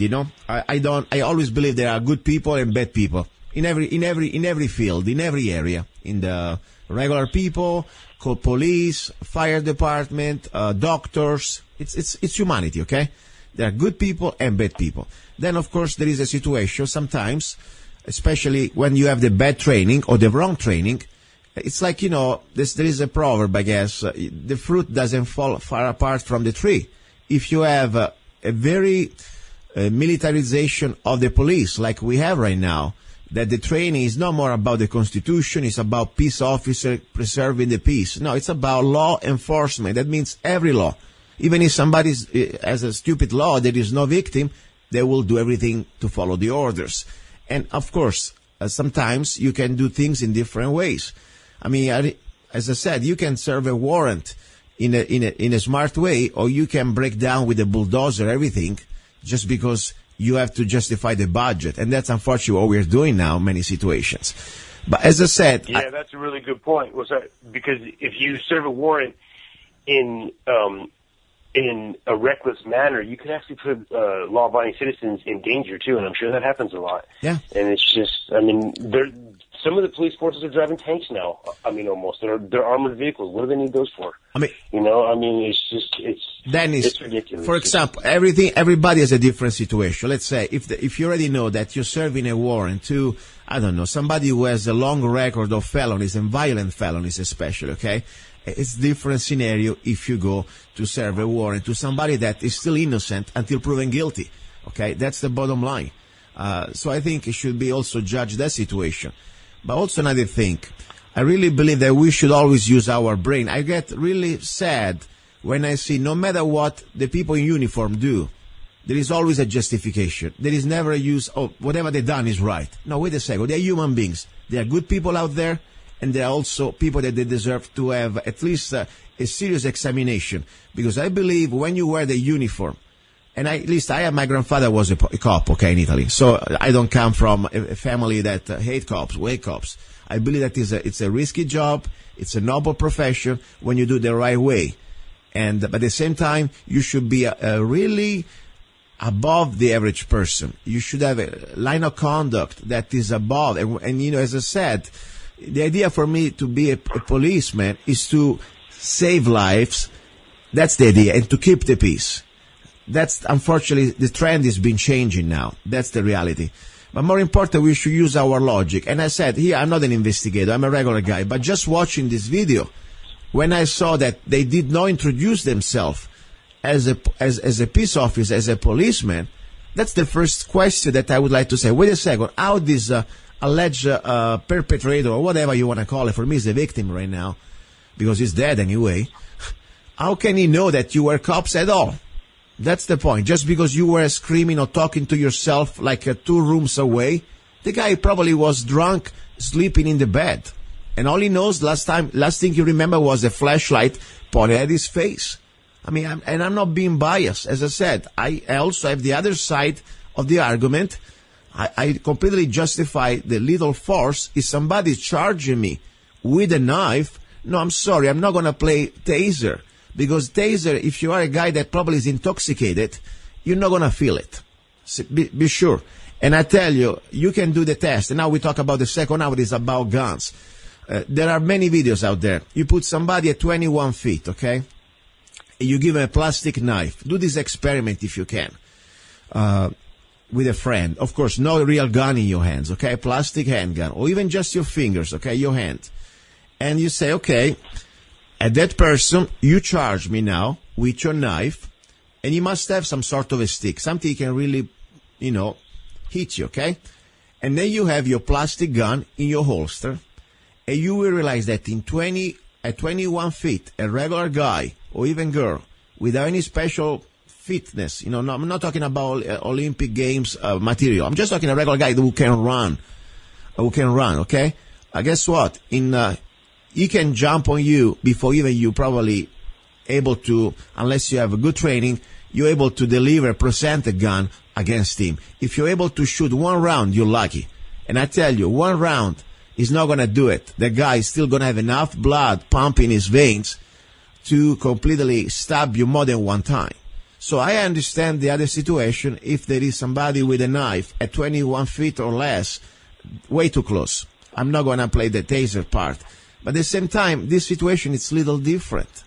Maybe, I don't know. As I said, I wish to know more about this, especially if this guy was already convicted of violent felonies, so they had the justification to maybe even come into the situation. But I don't know. We will find out. All I know that the last thing he saw, this man, was a flashlight and somebody screaming at him to drop that knife. And honestly, if I was in my house, I don't know if I would do that. Because, as I said, that could be also an home invasion scenario. Don't you think that could be possible?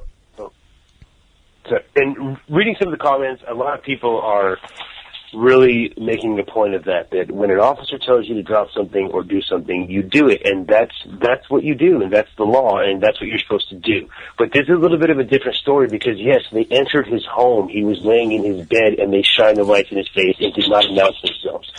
So, there's just something that doesn't sit right with that. Where do we draw the line? Exactly.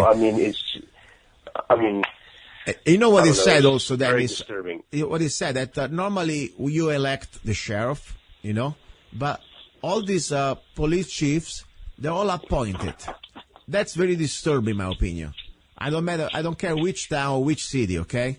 The fact that you have a person that is going to have a lot of power, because especially with time, it's normal. It's a position of power. A police chief in a city or in a town, it's a position that you really, after 8, 9, 10 years, is becoming almost like, I don't know. It's scary, in my opinion. I think there should be term limits for any type of position like that, or even better, like the sheriff is elected, even the police chief should be elected. What do you think about that? Oh, I definitely agree. And I just wasn't going to bring it up, but in a small town like this, I've actually seen in the court system, I've seen California lawyers come in and basically plead the Constitution to the judge, and the district attorney and the judge, who probably had dinner together, looked at the attorney like, okay, pretty much like, we don't care. And this is a small town, and they pretty much do what they want. It's just a fact. You could look more to that if you wanted to. I can go on and on about that. But yeah, that would probably solve a lot of problems, yes, because then they would have to be reelected, and that would probably be a very good thing. Because there would be much more accountability. Right now, you say, who cares? I don't want to talk to you. I'm appointed by the mayor. That's it. And so that's, for me, the first thing really I see from outside. And don't get me wrong, even a sheriff can be outside his out of his line and could make mistakes, but at least you have more accountability with the people. That's for sure. Now, first of all, I want to thank you for listening to me, because sometimes I always wonder, wow, somebody's listening to me. That's pretty amazing, especially when I realize my limitations with my language and, but I still try to do this as I said. This is for me not a show to entertain, but it's almost, I don't know, call it a mission. The mission is try to have an opportunity to use our brain to break the barriers of party lines and to start to regain our freedoms. That I really believe this is something so serious. We lost so many of our rights, even in the state of Arizona, that we have still some rights, like, for example, the Second Amendment, at least that. But when it comes down to corruption, unfortunately, this state is being rated one of the top states for corruption when it comes down to government corruption. So that's pretty sad. We need to do a better job. That is definitely true. And let me ask you a question. Okay, you obviously conceal carry, and you carry your firearm wherever you go. I like to carry my firearm when I can. I don't feel comfortable, actually. I mean, I'm a law-abiding citizen. I'm not going to do anything wrong with my firearm. If somebody were to attack me, they would really have to be attacking me, because I'm going to have a hard time sleeping at night if I take somebody's life. I'm afraid that if I'm just a law-abiding citizen going about my day and for some reason I spook an officer, I mean, am I going to be gunned down? I mean, this is just, it's very frightening. Well, at least it's just the fact.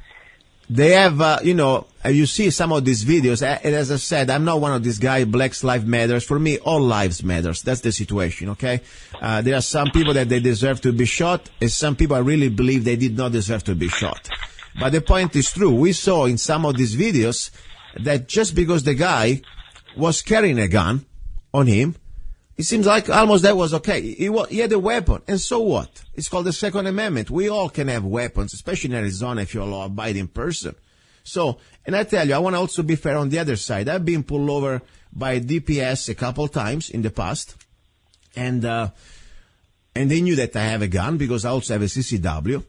And normally they can ask you during the interaction with them, it's their right, to get your gun momentarily. And these people that I met were super cool. These DPS guys I met, they asked me, what type of gun do you have? I mean, we were talking about gun talk. That was pretty fun. And they said, no, you can keep the gun. It's fine. Everything's okay. Now, I don't know, maybe because I have the CCW that already gives the idea, the information to the officer that I'm a law-abiding person. And I don't have any felonies, and they can see also my driving record. I drive like a grandmother. I never really had a ticket in the last 18 years, but that's another story. I don't know. But the point is, so far I had great experiences, but I also heard stories.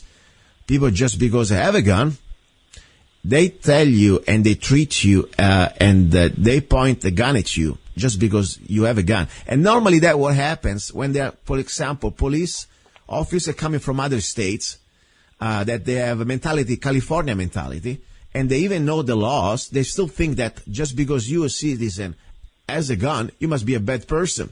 I'm sorry. I found cases like that, and most of these people, unfortunately, were like a young officer coming from other states. That's unfortunately what I realized. Did you have any experience like that? I haven't had experience myself with that firsthand, but no, I mean, I'm starting to feel as if I don't want to put the police in any kind of uncomfortable situation at all, because if I get the wrong police officer who's had a bad day, or maybe isn't that, or is new or something, am I going to be shot just because I'm carrying my firearm? And it's just, I mean, I'm not going to stop doing it because of that, but it does make me uncomfortable, and I do think twice about it. And I will definitely do whatever I can and go out of my way to not make the police officer uncomfortable or feel that he's in a threat in any way, shape, or But why you draw the? Excuse me, let me stop you. They will shoot you and kill you. At least I understand what you say. Sometimes you want to try to avoid the situation, but at the same time, why you draw the line? Are you going to give up your rights just so people can feel more comfortable? Or maybe so you want to create, I don't know, an environment. Because at the same time, I can tell you, first of all, it is our rights. No. Number two, look what happened, for example, in Florida. That policeman was saved by a law-abiding person that rescued this police while he was pretty much being beaten up pretty badly. And the police asked, please, shoot. and he was saved by an armed, law-abiding citizen. So I think... yes, there's actually been several instances of that, but the media won't post a lot of those too. Sorry, I think what we should do, we should probably get better training for our officers. After all, we must remind them that they work and they get paid by our tax dollar. They are not just our kings. They are not lords. They are public servants, respectfully, but they are public servants. The car that they drive, the gasoline that they use, the uniform that they have, the bullets that they have, the guns that they carry, they're all paid by our tax dollar. So at the end of the day, they work for us. So I think in a respectful way, we should have maybe better training, better communication. And also, as I said, there are good officers out there that they deserve the spot to be respected and also it's emulated. Because I know many officers in Mojave County, they are pro-Second Amendment. They believe in the right to keep their arms. Themselves, they love guns. Their family carry guns. So I believe there is a good people out there. Especially when I talk with the sheriff department deputies, I met few of them. They look very good. Now, as I said, police departments, I don't know very well. All I know that we have something that we need to work on it. The fact that the chief, normally they are not elected, that's something to think about it. And I think we need to get more involved with our mayor, with our city council, to start to bring these facts, because I don't want to give up my guns so I don't feel, some office is not going to feel comfortable or uncomfortable. That's not the right thing, in my opinion. I think, I want to be, first of all, always being videotaped. I think every officer should have a video camera, and so we do. I believe that we citizens, and I do. I tell you, I don't need to wait for their video camera. I got more than one always around me or on me when I interact with them. Because that's the truth. There are no opinions. There are no different facts. That's the way it is. Okay? You can see it. So number one. Number two, be respectful, but at the same time, they need to be respectful too. This is Arizona. We have the Second Amendment, and we don't even need a permit to carry a gun. That's the story. Of course, we must know. Yes, but you say that, but it's, at one point, though, it is our Second Amendment right, and I do agree. And it's even a convenience thing now. I mean, you're a law-abiding citizen. You know that if you get pulled over by an officer, they're going to ask you if you have a firearm. You say, yes, sir, I do. It's here, okay? It's legal. But that is going to turn into an hour and a half, 2-hour traffic stop. I understand. Sometimes not. As I said, I was pulled by the DPS a couple of times. And as I said, it was a very... it's almost funny. I'll give you a short story. A month ago, I was pulled by ADOT, okay? Because I have a truck that looks like commercial, but it's not. It's my truck in my name, okay? So this guy, he started to flash behind me, and I was blasting music very loud. I couldn't even listen to him. When you go through the Canyon Pass in Golden Valley going to Kingman, there is the ADOT stop that all the commercial vehicles must stop. And of course, I didn't stop because I'm not commercial. But after 5 minutes past that spot, almost in Kingman, I see this car behind me, a dot, completely wild with a flashing light, and I thought maybe they were after somebody. Then I realized that they were after me. Okay, so I pull on the side. This guy is coming out. Meanwhile, in my car I had, of course, my handgun always on me, on my holster. And I had my AK-47 just on the side of the seat, the passenger seat, with a complete gear of a jacket loaded with probably at least 8 magazines, okay? And my tactical helmet. I was ready to go. That's the way normally I drive anyway. But, I was also going to the range. This guy, he could even carry a word about the rifle, the magazines, ask me for a gun. Only he was so freaking out. Are you commercial? Are you commercial? Why you didn't stop? Say, I'm not commercial, sir. I don't believe you. Say, you should. Let me show it to you. I show him the registration, and his face changed. Oh, okay. And he left. He wasn't flinching anything about my rifle, my magazine, my helmet, my gun, my extra boxes of ammo that I have around my front passenger.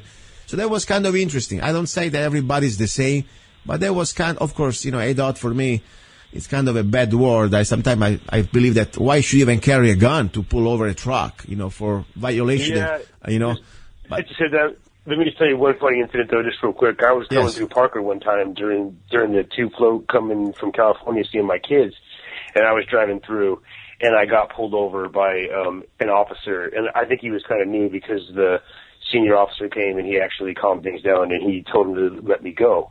But I have a little bullet keychain. It's actually like a tiny little like bullet. Like it's not a real bullet. It's just you buy them at the gas station. There's a little like, cool little looking keychain hanging thing. And I didn't have any firearms on me because I was going from California, and I mean, they had the SWAT team on me. I mean, they kept asking me if I had firearms. I'm like, no, sir. And they kept asking me. I'm sitting on the curb. I'm just trying to go home. I'm an old man. You know, and then finally the senior officer came and he talked to me, and then he went and talked to them, and they all dispersed, and then they let me go, and probably came and talked some sense into him. But because I had a bullet on my keychain, this guy was like SWAT team, and is this, like, you know, it was just. Are you kidding me? This is in Arizona or California? This was in Parker, Arizona. Wow. I mean, I was coming through Parker from California. And it was a 2 float, so maybe I looked like a young kid driving, maybe when they realized I was not part of the tube thing, and I was sober. Oh, my God. But yeah, because of the bullet, they kept asking me, like, they must have asked me 10 times if I had firearms. Yeah, I mean, what's the point? Yes, I do have firearms. Which law am I breaking? I mean, I got pulled one time by DPS in Golden Valley on 68, okay? It was night. I was coming back from Frontside, Nevada, and I had 4 guns. 1 on me, no, 2 on me, and 2 in the back of my car. And he asked me, he said, "You have firearm?" "Yes." "Which one you want to see?" And he started laughing. He said, "Yeah, I have several firearms." I said, "Okay, cool. Just show me your ID, registration, and driver license, and everything." That was it. Insurance, registration, driver license. That was it. And as I said, maybe I got lucky twice in a row, and I hope I always get this type of officers out there.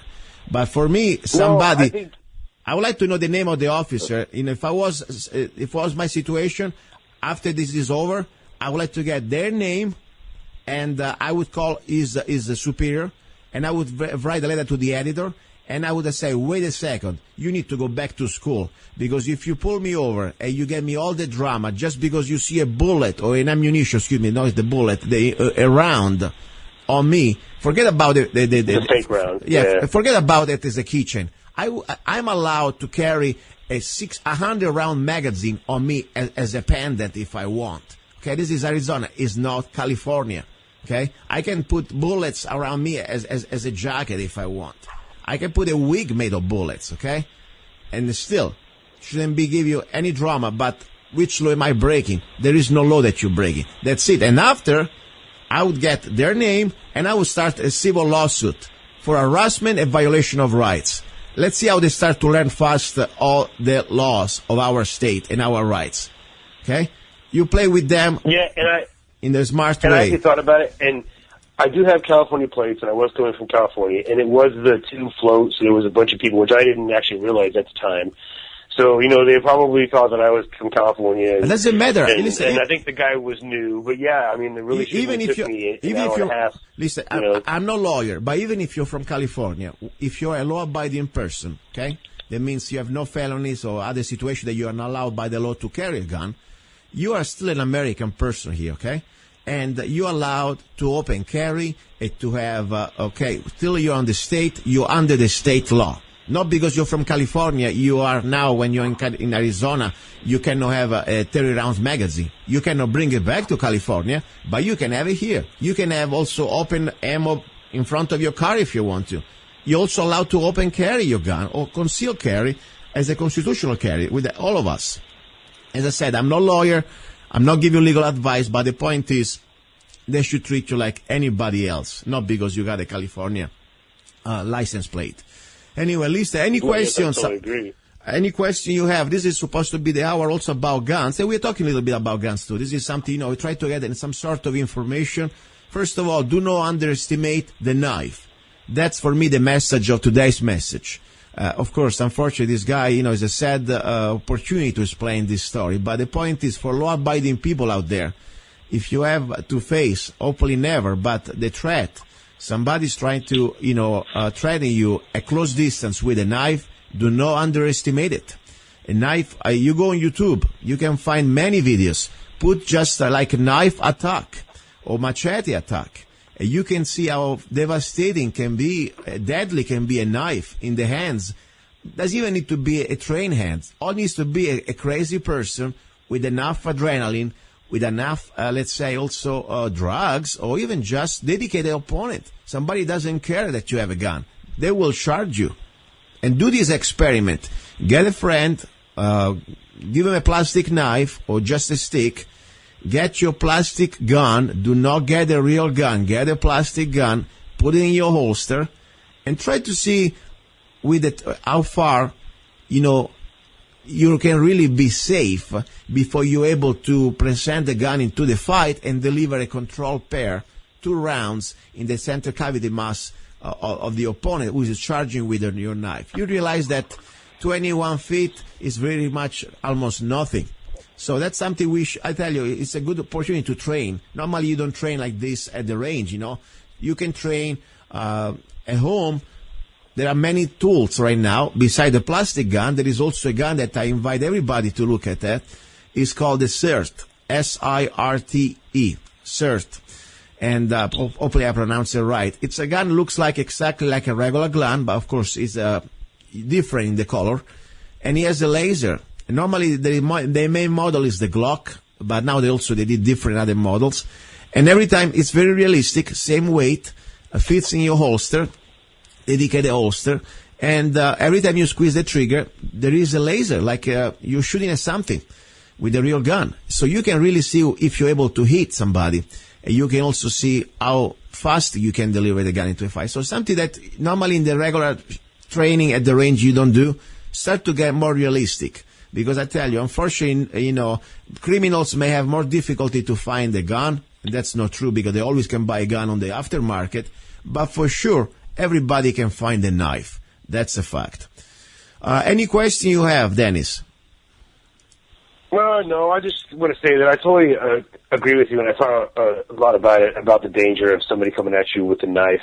I just want to, maybe say, that I just think it's an unfortunate situation. What happened a couple months ago, I just wish maybe a federal or maybe even a farther outside police department would have done the investigation. I just wish that some of the citizens on the forums would be more, a little bit, more reserved and think about the family. This was somebody's father. I mean, this was somebody's son, and it was somebody's father. And I just think, I do appreciate the job that the police do. I do not even attempt to say that I have any inclination of what they go through and what they have to go through in their jobs and like how I would have reacted in that situation. But I do say that when I look at that video, it just disturbs me. And I try to say to myself, yes, that's totally justified. Of course, that guy had a knife, but I just can't. They entered the home. They were the aggressors. There was 4 of them. Now you're telling me, you brings my attention to how bright the flashlight is. Why do they have to have those? How are you supposed to find your ID and your registration when they shine that thing on you when they pull you over? It's just so intimidating. Dennis, if I can say something, I believe a tactical light is very important. It's a great tool in the right hands, okay? So I'm not complaining about the tactical flashlight. That's great. You need to have a flashlight light. But my point is, let's try to use logic. If you blind somebody that would just woke up in the middle of the night, okay? And that person maybe is already drunk or whatever. Exactly. And the only thing he knows that he see this flashlight on his face and he's blinded. And you don't even give him a chance to know who you are. Because in this video, this is a fact. It is not an opinion. They don't say, we are police. This is Lake Havasu Police Department. They don't say that. They just say, drop that knife. That's all I can see from this video. And this is a fact, too. So I'm not here to bash the cops. As I said, they got great stress on their side. At the same time, this is a fact. If I was their police chief, I would say, wait a second. How this person can even know that it's you guys? Seriously. How can he knew that they were cops? Could have been a home invasion, as I said already 3 times in this conversation. So that's my point. And at that point, you want to look at the whole story. You think that would be policy or like procedure? Yeah, I mean, you need to be sure that this person is aware. Yes, we are cops. We are telling we are cops. If you don't drop, we shoot you. At that point, there is no more excuse. Because also understand the other side, the police job is a very risky job. And if they have, let's say, they have this basic general rule, okay, or law. If they fear for their life, they have their right to use deadly force. They can be also misabused, that's for sure.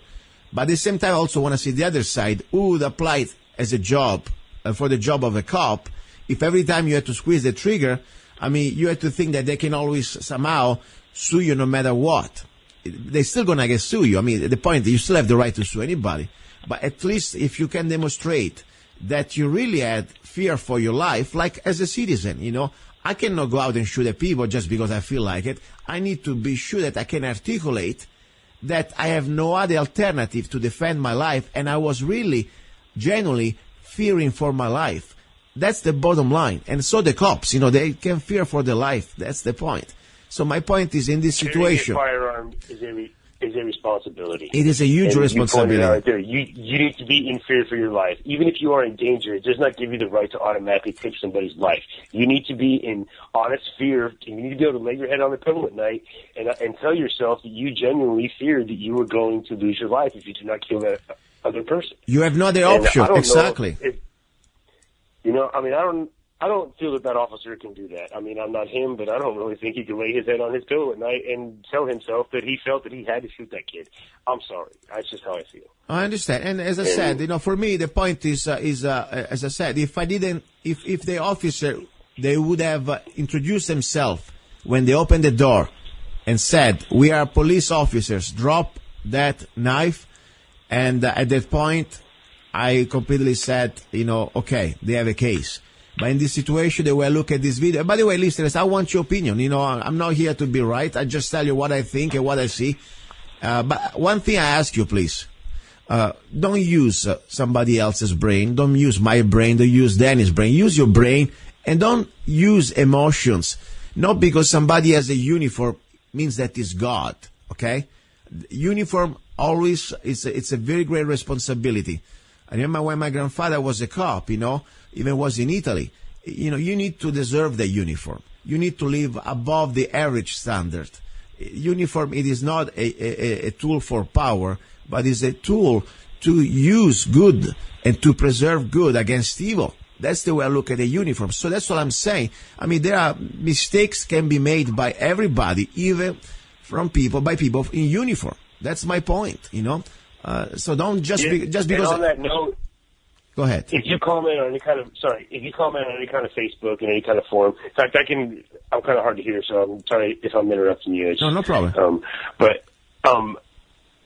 You know, it's just, I think a lot of people are afraid to give their opinion because some people start to, and you'll get 10 posts of people just beating them up about how they just blanketly support the police officer, and then they go on to actually, they will actually insult this young man, which he probably was a bad kid, but with no knowledge of who he was and didn't know him and what he did, like you and I don't know. We haven't looked at his rap sheet. Okay, without any knowledge of that, they will just go. I mean, his parents could be reading this. The mother of his child could be reading this. I mean, it's just cruel. Yeah. You know, and it's just I think there's a lot more people out there that feel as we do. It's just that they're afraid to say it, you know. And it is a small town. And sometimes, you know, Dennis. It's very sad to see it. Sometimes, Dennis, I'm here, and I may think that people think I'm crazy or I'm unpopular. I don't care. At the end of the day, I need to look at myself at night, and I live by my convictions. Sometimes I'm right, sometimes I'm wrong.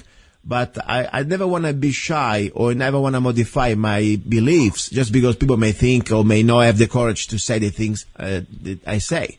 That's my point. But at this point, you know, I feel sorry very much for the father because after all, he called the police and maybe he's going to live the rest of his life to know that his son is dead because probably he didn't have the skills to talk and communicate with his son. That's the sad thing.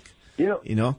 I think I ran away as a 13-year-old child once, and I think the police came and found me because my parents called. You know, that's what you did in the day because you called the police to help. You know, you really didn't have in the back of your mind. Well, I mean, now I just look like you said. If it's not, a life-threatening situation and there's a family disturbance, I mean, I would just try to settle it at home. You know, they are your loved ones, and I don't think anybody wants to see anybody dead. You know, yeah. No, I say always take care of yourself with your family, and law enforcement has more important things to do, like taking care of the real criminals. You know, somebody's doing a robbery, somebody's killing somebody is harming somebody physically. When you have personal families issue, try to talk, or if you don't want to talk, just go away and come back later. Take care of yourself. Let's not waste energy and tax dollars for something unfortunately can become also a very dramatic ending. Now, talking about a little bit something a little lighter, I need to remind everybody that we have the Freedom Rifle. They don't trade on us, the Freedom Rifle, also in Havasu City. There are 2 gun shops that they have that they don't trade on us. The most affordable military-grade AR-15 in the M4 configuration for just $499. Dennis, did you ever watch my rifle shooting in the videos? Oh, yes, I have. It looks really nice. I went and tried it out.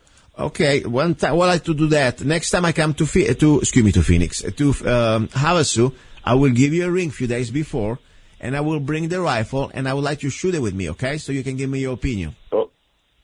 Okay, perfect. And I know the gun shop you're talking about here. Those guys are good guys. Yes, it's one is the Havasu Gun, freedomrifle.com. You can go there. You can find under dealers. You can find the address. It's Havasu Guns.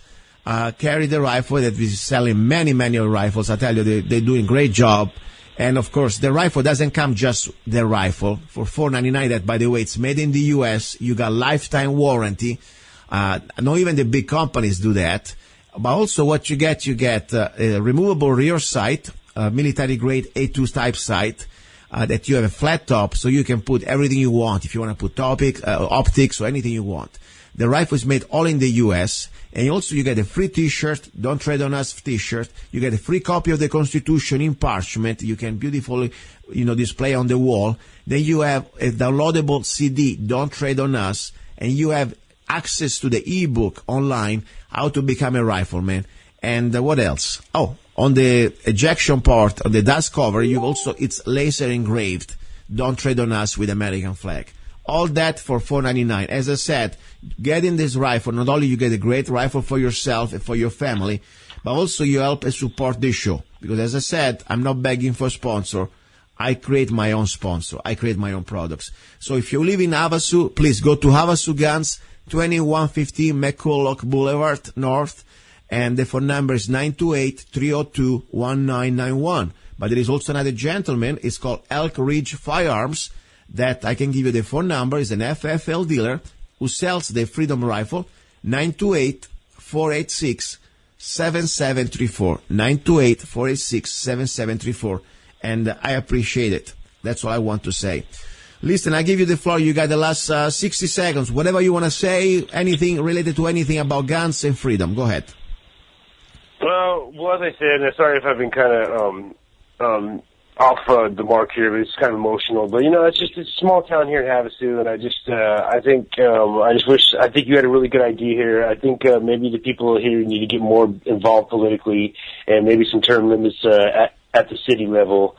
And just the people getting more involved and knowing what's going on with their police force, with their other city entities, and just what's going on in this town. Because I think everyone should go watch that video and just make their own opinion. But I don't think that should have been deemed a good shooting. I don't know. It's just very disturbing.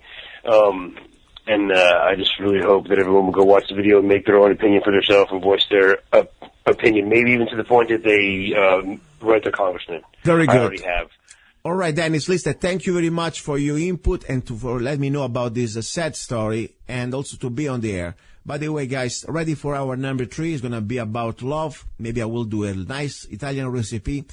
And there is more, of course. It's going to be also more information and more news. Now, please, if you want to support this show, you know how to do it. You can go to zanna.us, www.zanna.us. You can find any of my songs for just 99 cents. I appreciate it. If you like coffee, I got the best organic coffee for the best prices. Go to zannacoffee.com. There is a combo, great Christmas for coffee.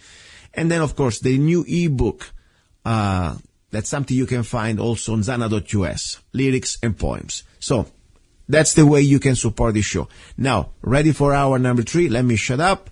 And thank you again for listening. And my prayers go to everybody, seriously, for the person who's gone, the young man, his family, and also for the peace officer or law enforcement, you want to call him, for the police, they were there, and hope they can think and maybe learn and maybe do better next time. That's all I can say. You're listening to Love, Guns, and Freedom with Luca-Zanna. Please do not go away. Don't tread on us. Do you want social justice? Now I give you social justice. The Zanna way. Don't trade on us the Freedom Rifle by Zanna. The most affordable military-grade semi-automatic AR-15 rifle in M4 configuration, chambered in 223 Wild, that can shoot both 5.56 NATO and 223 Remington. 4 minutes of angle for just $499, made in the USA. Get your Freedom Rifle now. We need every law-abiding American armed with knowledge and at least one military rifle, ready to defend good against evil. With every Don't Trade on Us rifle, you will get free parchment replica of the United States Constitution, free digital CD, Don't Trade on Us, free ebook, How to Become a Rifleman, free t-shirt, Slaves Are Never Armed, I Am Not a Slave, free 30-round magazine where allowed by the law, free laser engraved ejection port, Don't Trade on Us. Have you ever met someone on an online dating site and thought, wow, this guy is perfect for me, or she is simply amazing, only to find out they were hiding a deep, dark secret? They plan to vote for Hillary. FreedomLovers.us was created for singles who want to exchange ideas and who love for freedom. People who are looking for solutions to create and defend freedom in the real world, and at the same time getting that once-in-a-lifetime chance to find their true soulmate. Whether you are interested in meeting your soulmate, making new friends, networking, or hanging out with that like-minded liberty lover, visit FreedomLovers.us. It's the first free dating site and community. So patriots, don't waste your time with other dating sites.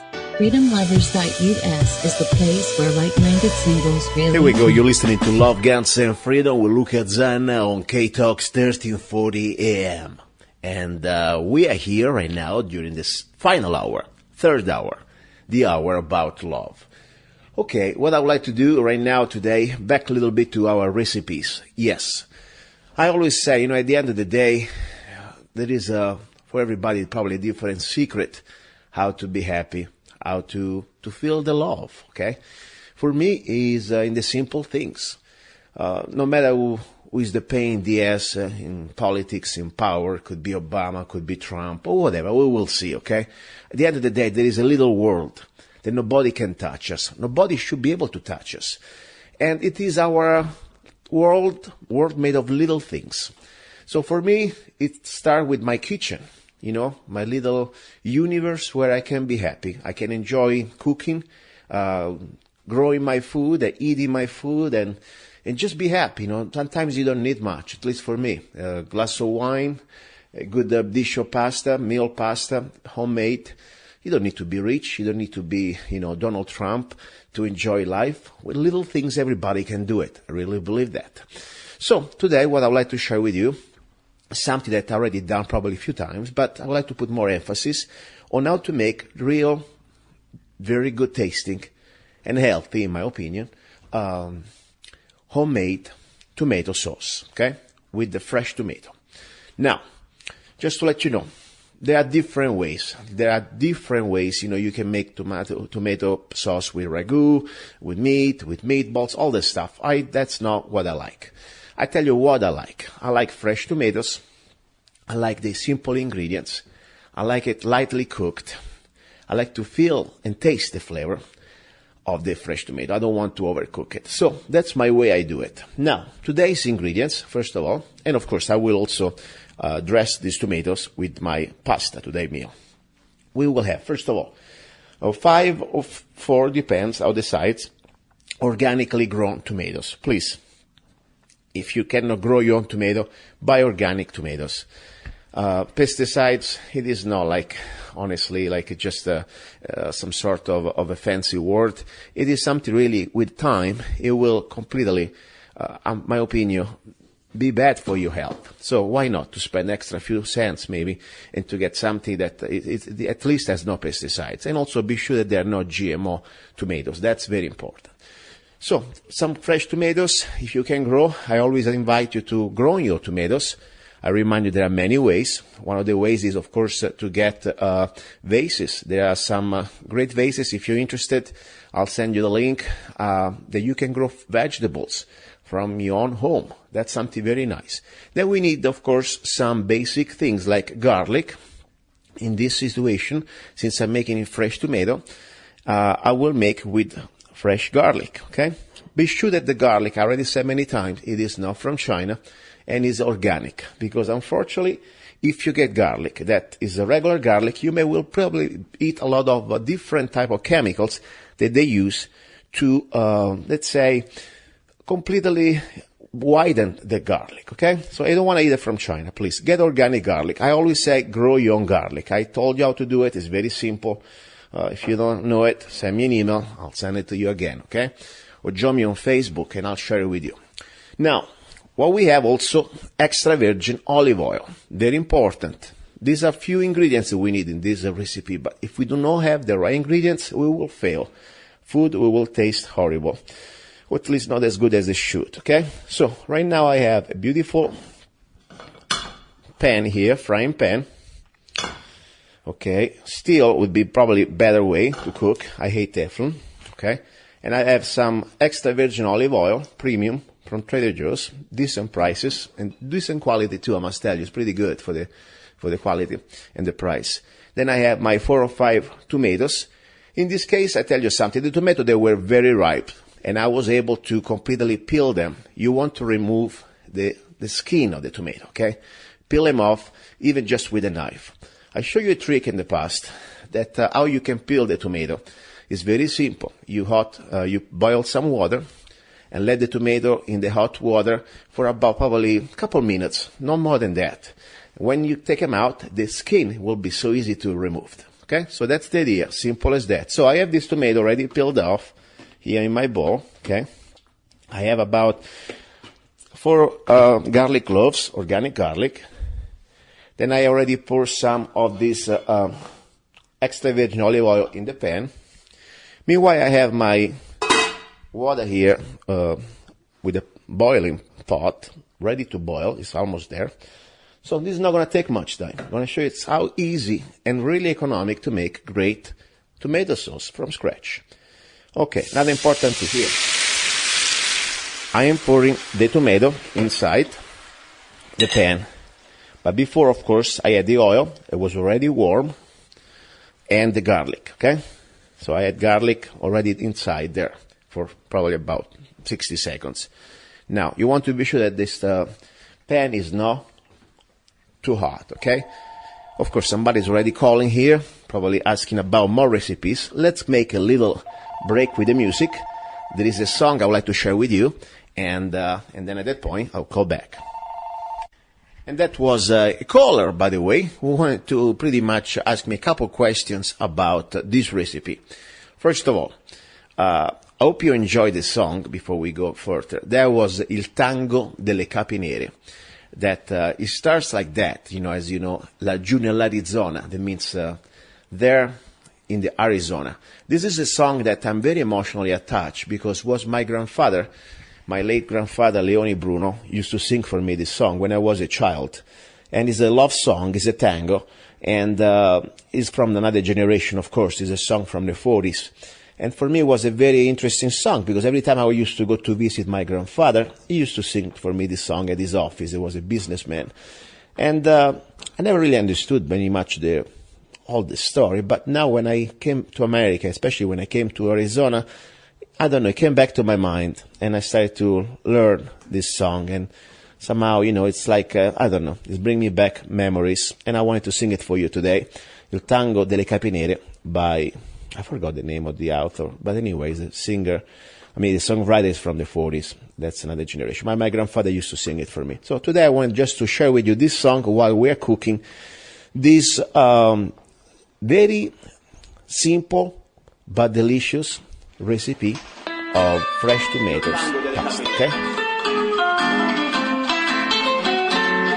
Laggiù nell'Arizona, terra di sogni e di chimere, c'è una chitarra suona, cantano 1000 capi nere, hanno la chioma bruna, hanno la febbre in cuore, chi va a cercar fortuna vi troverà l'amore, a mezzanotte va la ronda del piacere e nell'oscurità ognuno vuol godere, son baci di passione, l'amor non sa tacere e questa è la canzone di 1000 capi nere. E we continue? Now the first il cavallero stanco scende la pampa misteriosa sul suo cavallo bianco, spunta la pampa di una rosa, quel fior di primavera vuol dire fedeltà alla sua capinera e vi lo porterà. Mezzanotte va la ronda del piacere e nell'oscurità ognuno vuol godere, son baci di passione, l'amor non sa tacere e questa è la canzone.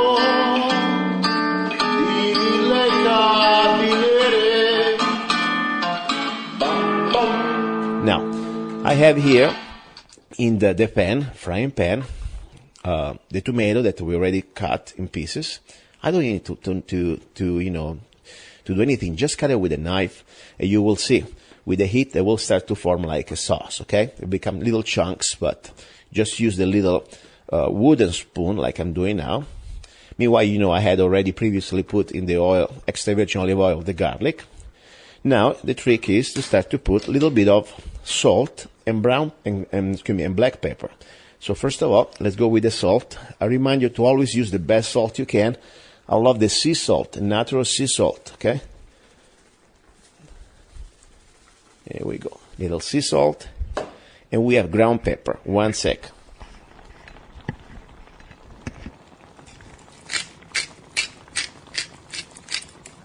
All right. So far, it's so simple. I mean, even an Obamanoid can do this pasta. Seriously, guys.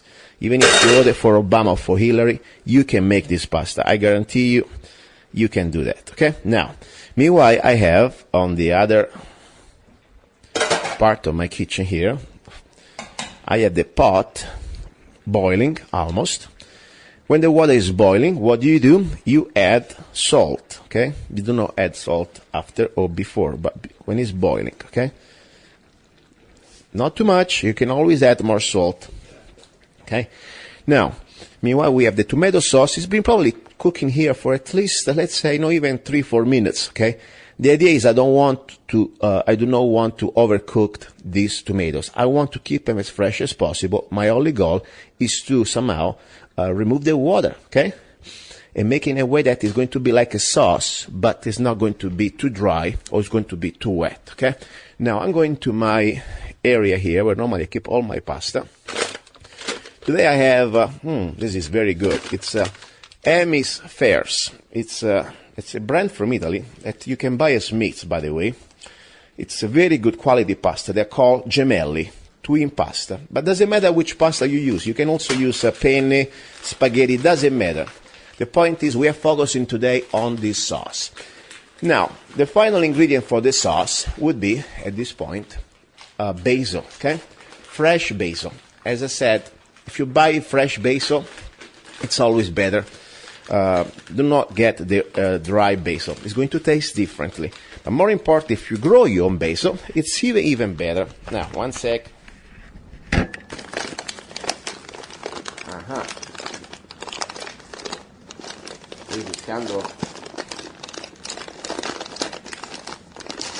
All right. I'm doing, by the way, the show while I'm holding the microphone and also cooking. That's kind of an art. Okay. Putting the pasta in the hot water is boiling. You know, pretty much I know my time. Now, if you like the pasta with a little bit of a kick, I would suggest you to get some red hot chili. I have here perfect red hot chili. Really, really good. Now, I'm going to start to put the red hot chili right now. Okay. I washed it already. By the way, I grow my own chili, so I know there are no pesticides, but still, I like to wash them a little bit. And I'm going to cut them in pieces. All right.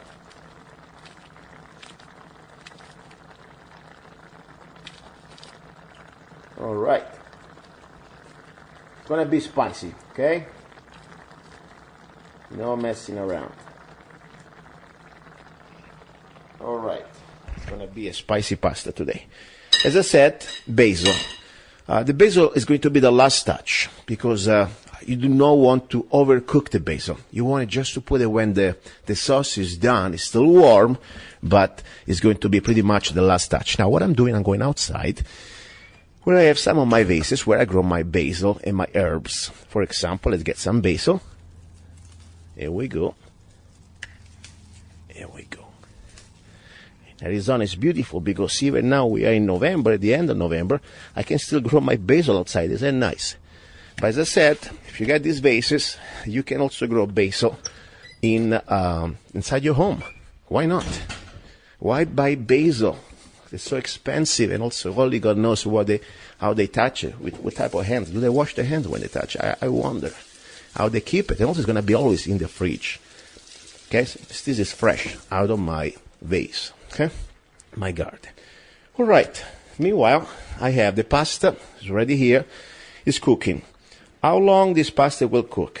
Well, as I said, all you have to do is look, first of all, just for indication, take a look at the directions, but that's really not exactly the final science because this is kind of an art. It is not to be like what they say. Could be many variations. Could be, first of all, what type of altitude you are. I mean, everything can change. Also your taste. I like pasta al dente. That means to the tooth. That means not floppy, okay? I'm very picky about that. I can completely throw a fit if my pasta is not al dente, seriously. But regardless, what I suggest you start to look at the pasta when it starts to get, just move it around with your wooden spoon in the pot. You will see it start to change color. You don't want to have completely, you will see it. That's all I can say. You can feel it. I don't even need to look at the time anymore. I can just touch it with a spoon. I can see when it's ready or not. But right now, the secret is let it cook for at least the time or less than the time the directions of the manufacturer tell you. And then at that point, what do? You leave at least 30 seconds less or 60 seconds less than when it's really cooked for you. Because you will keep cooking this pasta even when you will mix it up with the sauce. And the pasta is still hot. You will still keep cooking. If you like it al dente, that's a little secret you should follow. Otherwise, you're going to have pasta always a little bit too overcooked. Now, by the way, this tomato sauce looks great. It smells great. I hear many stories in America. They put sugar and they do so many different things and let it cook for days and hours. I mean, guys, I'm not going to judge you. You do what you want, but I never ate I throw up when I eat that type of sauce, okay? First of all, it's overcooked, overloaded with stuff. It's so simple. Keep it simple. We have here in this tomato sauce that I'm making from scratch just 3 basic ingredients. Tomato, of course, extra virgin olive oil, and garlic. Simple as that. Yes, there are also variations we can make. For example, the tomato sauce with onion and with, for example, with the carrots and celery. That's another type of tomato sauce. Okay, normally it goes with meat. This is a fresh tomato sauce that goes pretty much in with just cheese. Okay. Now, talking about cheese, the final ingredient. Sometimes, as I said, you don't have access to Parmesan, the real stuff I'm talking. I'm not talking about the things that you can buy in plastic bags, okay? I'm talking about the real Parmigiano. Guess what? If you don't have the real Parmigiano, even better. I found for this pasta something that works so great. You could do two things. You could get fresh mozzarella, real mozzarella, or you could get this this cheese. It's called queso fresco. And the beautiful thing about this cheese, it looks like some sort of a fresh Italian cheese, like almost a little caciotina. It's kind of a fresh cheese, okay? And you can find it at Smith's, Safeway, Walmart, queso fresco. And the company is called Kachik. I'm not even getting paid by these people, but the flavor is good. I like that they use also cheese made with milk that is not contaminated with hormones, okay? Do not have hormones. That's pretty good. So, just try it. And what I'll do right now, I can put this cheese in a bowl, and I can use like a little grater, okay, to just grate the cheese, okay? This is, by the way, is a very simple cheese to eat. If you have your hands clean, you don't even need to have a grater. You can completely break it down. It's so soft. Let me start to do it for you. Okay, opening the cheese. Here we go. All right.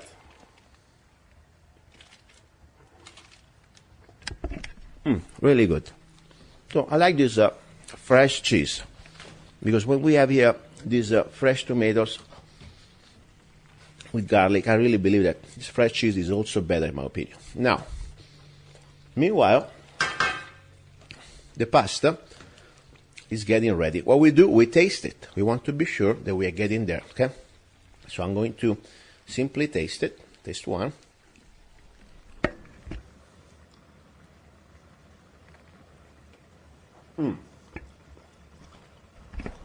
According to my experience, I would say another minute. So, maybe 90 seconds. So what I will do now, since the tomato sauce is pretty much done, I turn it off, and at this point only, I will put the basil leaves, okay? You don't want to overdo the basil, okay? This is not pasta with basil, this is pasta with tomato. So a little basil, it goes a long way. It's going to give you the flavor. Break down the leaves, even you break it down with your hands, just to help to enhance the flavor, okay? Here we go. Remember, you do not want to have this tomato sauce dry, okay? But at the same time, you do not want to have all the original water that the tomato had, okay? That's the idea. Very simple. You need to find your compromise. You will see it, okay? Now, let it sit. The pasta is almost ready. I'm preparing my colander. And of course, you want to have also your kitchen rags because it's going to be kind of hot, this pot. Okay. And we are almost ready for the final operation. Now, this was today a very simple, as I said, recipe of fresh tomato. How to make pasta with fresh tomato. I will do next time another variation with, as I said, the most classic tomato sauce with the combination of carrots, celery, and onion. Normally it goes with ragu, okay? Ragu is sort of a beef meat. I don't really like beef. I don't eat beef anymore, but we can make a variation with something else, okay? But regardless, we will see how it tastes different. Now, at this point, I think we are ready. Let me just prepare. Can you hear the final sound here? Yes, it's boiling. The pasta, as I said, it doesn't need to be completely cooked for me because I will now mix it with the tomato sauce and let it sit together for probably another 2 minutes. Even when the fire is hot, it's off. Just because the pasta is still hot in the pan and it's hot, you will see it still keep cooking. So anyway, regardless, let me go. Okay, time to pour.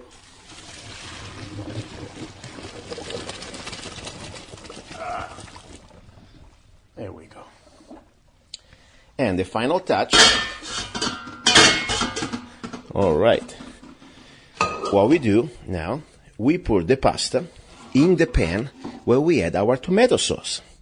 Why? Because they're going to stay, hug each other for at least a couple minutes.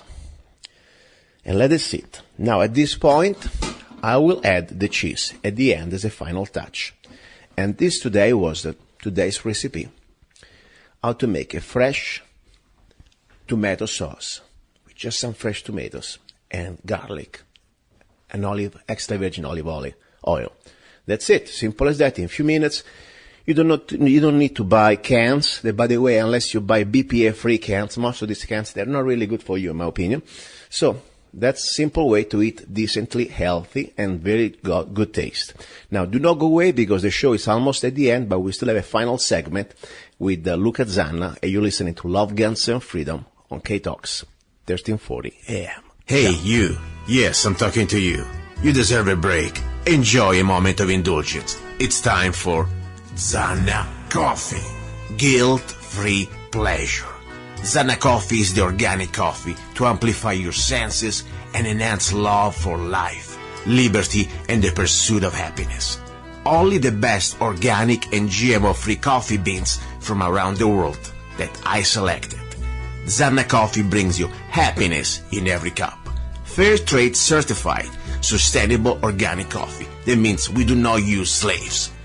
Free Zanna songs with every coffee bag. Find Zanna Coffee at www.zannacoffee.com. www.zannacoffee.com. Get your coffee bag now. Don't be cheap. Life is too short and you deserve the best. Zanna Coffee. Okay, here we go. This is the final part of today's show. You're listening to Love, Guns, and Freedom with Luca-Zanna on KTOX 1340 AM. You know, I really enjoy having guests. I think it's important also to listen to somebody else talking, some other life experience or opinion. It is really vital, I believe, to any show. Especially for me, you know, I'm a commentator, as you know, but also I like to get other people's opinion. That's the idea. And experience. But sometimes I like to also stop for a moment and even having just like a 20 or, I don't know, little half segment like this one to just talk to you directly. Because I hate when I have things to say and of course I do not want to interrupt my guest. And I have a problem, I realize. And by the way, I appreciate when some of you try to improve me, try to make me notice things that I know I can do better. So, for example, I've been told a few times, especially when I have guests, that I really like to ask questions. You know, for me, it's like almost like an opportunity, honestly, just to know what's going on, their problems, their reality. Anyway, for example, I have some guests like Karen Stewart, former NSA whistleblower that I had a few weeks ago, and even more than one time. You know, I posted the interview on YouTube, and some of you said that sometimes I don't let her talk enough, and I interrupt her with questions. And, you know, probably you're right. And I apologize. I try to do my best, as best as I can. Of course, I'm human, and I have my limitations. You know, I'm not born as or trained or educated as a talk radio guy. You know, I did this by accident 3 years ago exactly. I was given an opportunity. I'm trying to improve myself. I think I improved, but I still have a lot of things to learn. So I wanted to say thank you. All I say, thank you for the patience to put up with me, and also thank you for your input. Whenever I do things that you know I can do better, I'm here to listen. Maybe it takes me 1 or 2 or 3 or even 4 times, but my idea is to try to listen, okay? I know that every one of us has a limitation. So I wanted just to say thank you.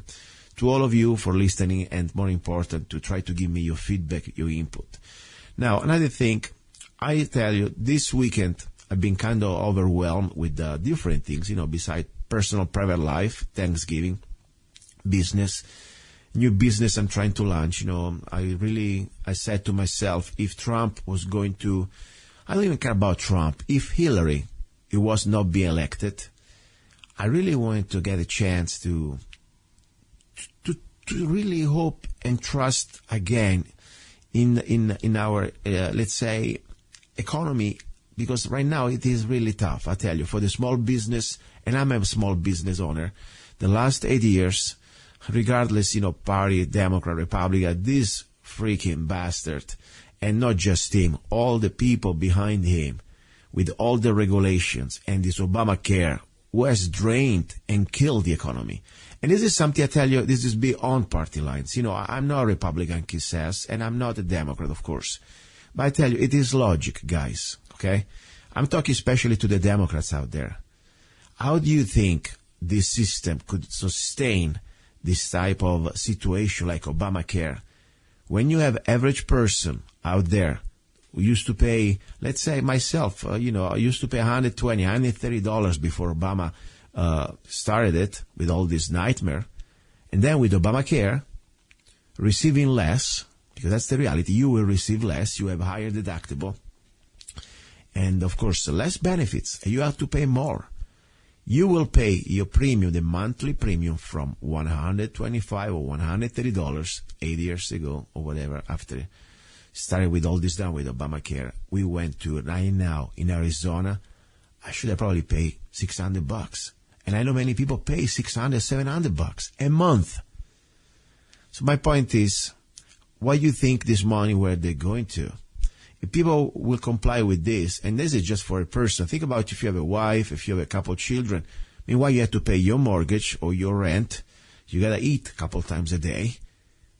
You have to have some sort of a local, automobile or something, some gasoline. And the money are gone.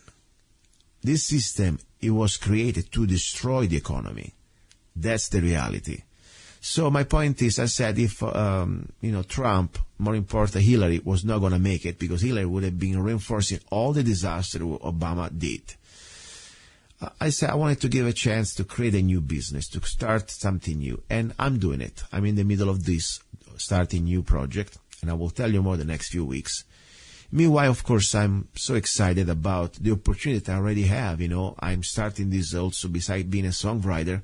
And I remind you, if you want to go on the air, if you want to go on the internet and support me with just 99 cents, you can find out what I did the last 18 years in this country, beside many other things, because I didn't do songwriting as a main thing. I've been doing many other businesses.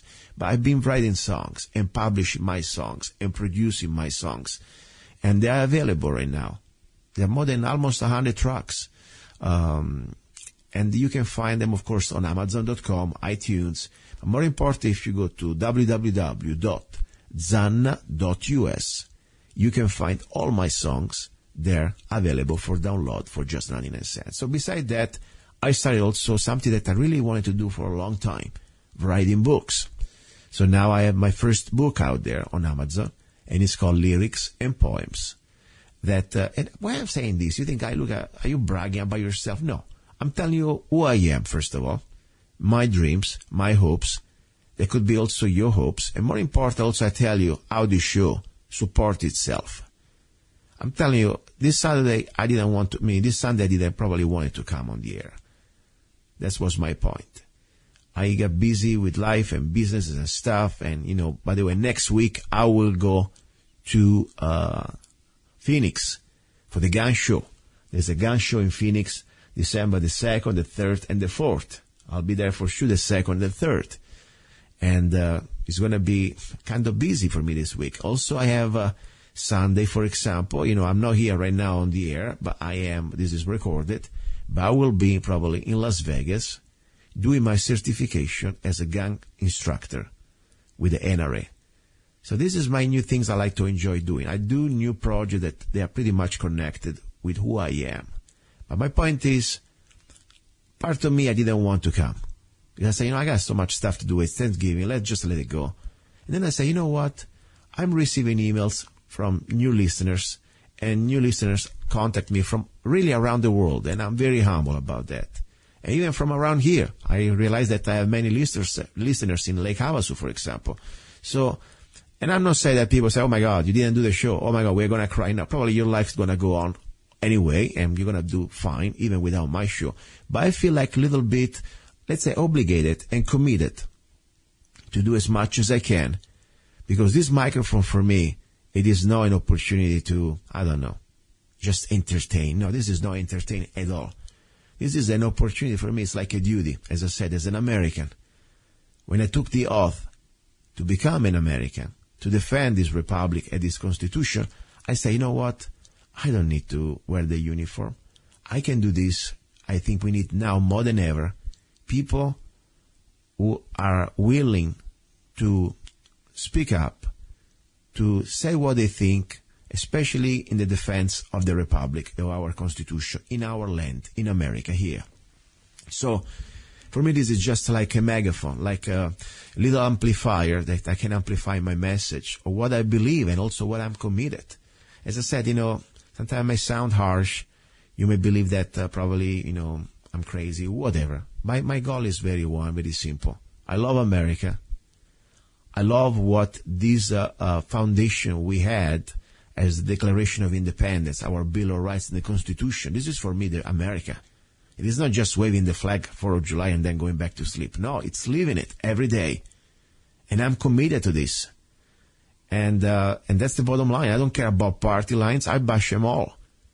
If you are completely, let's say, against these principles that I said, expressed in the Declaration of Independence, and our very unique constitution, maybe not perfect, but I tell you, this is the best document that any other nation ever had.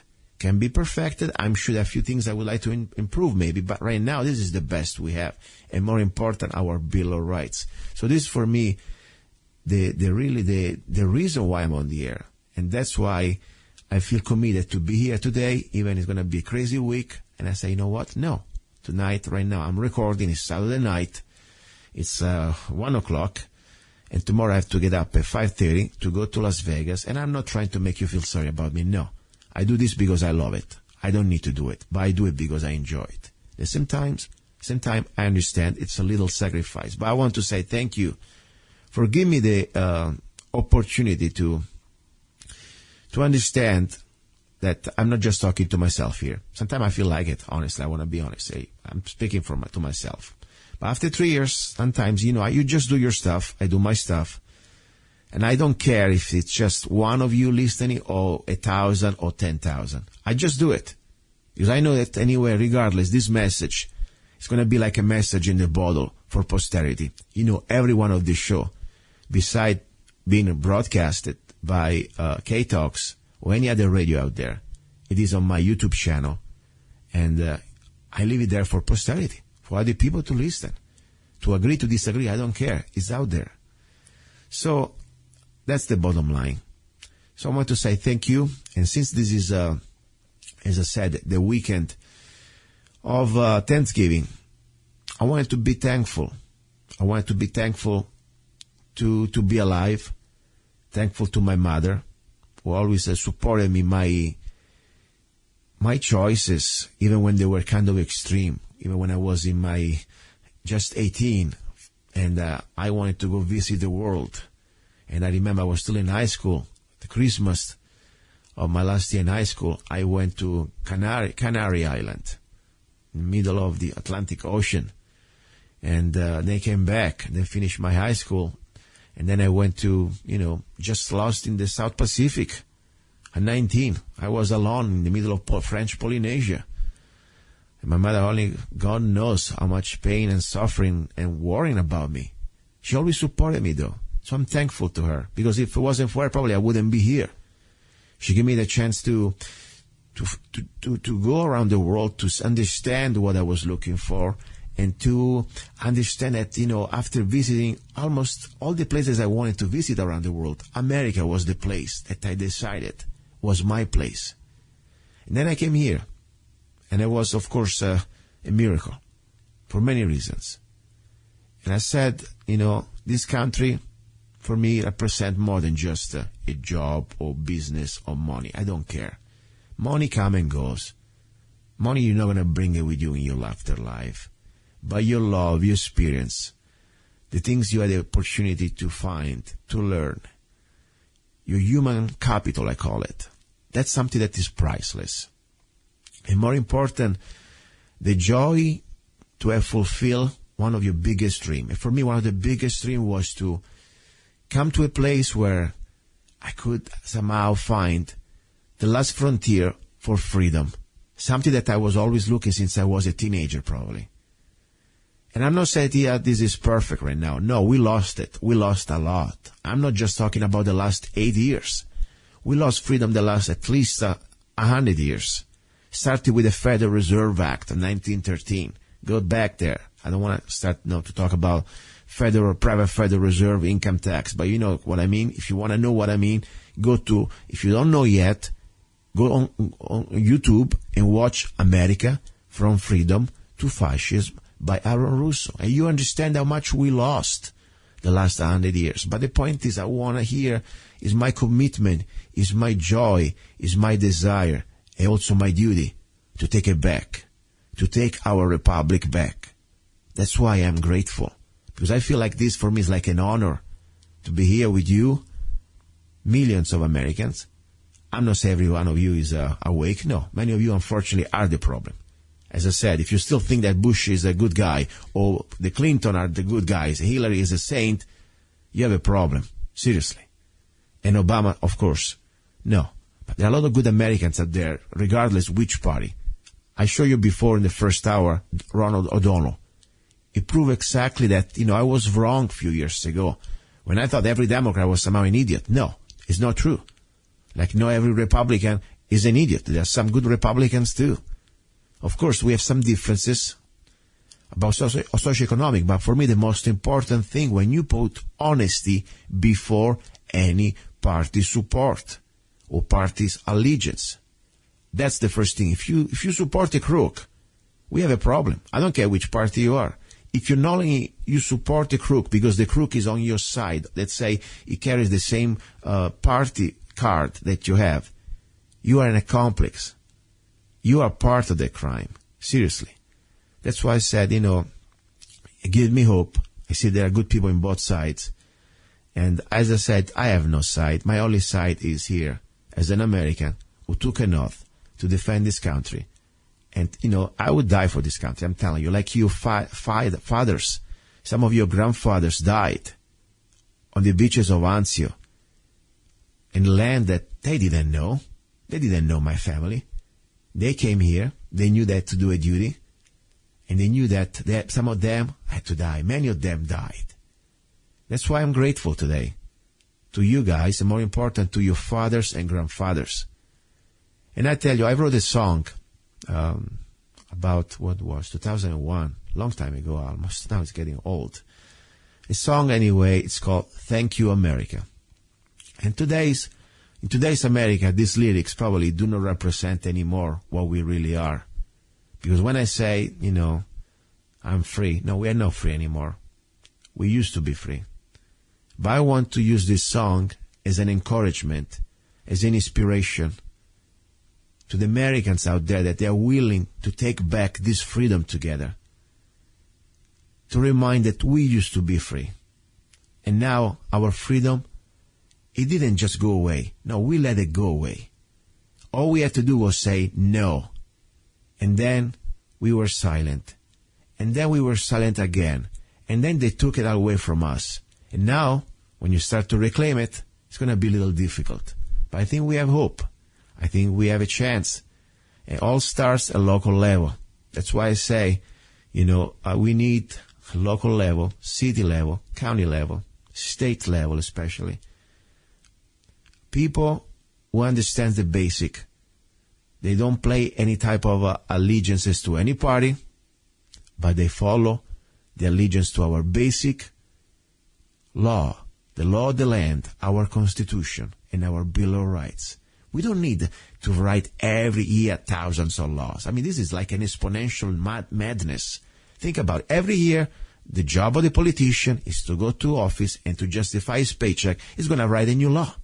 And this has happened the last 200 years.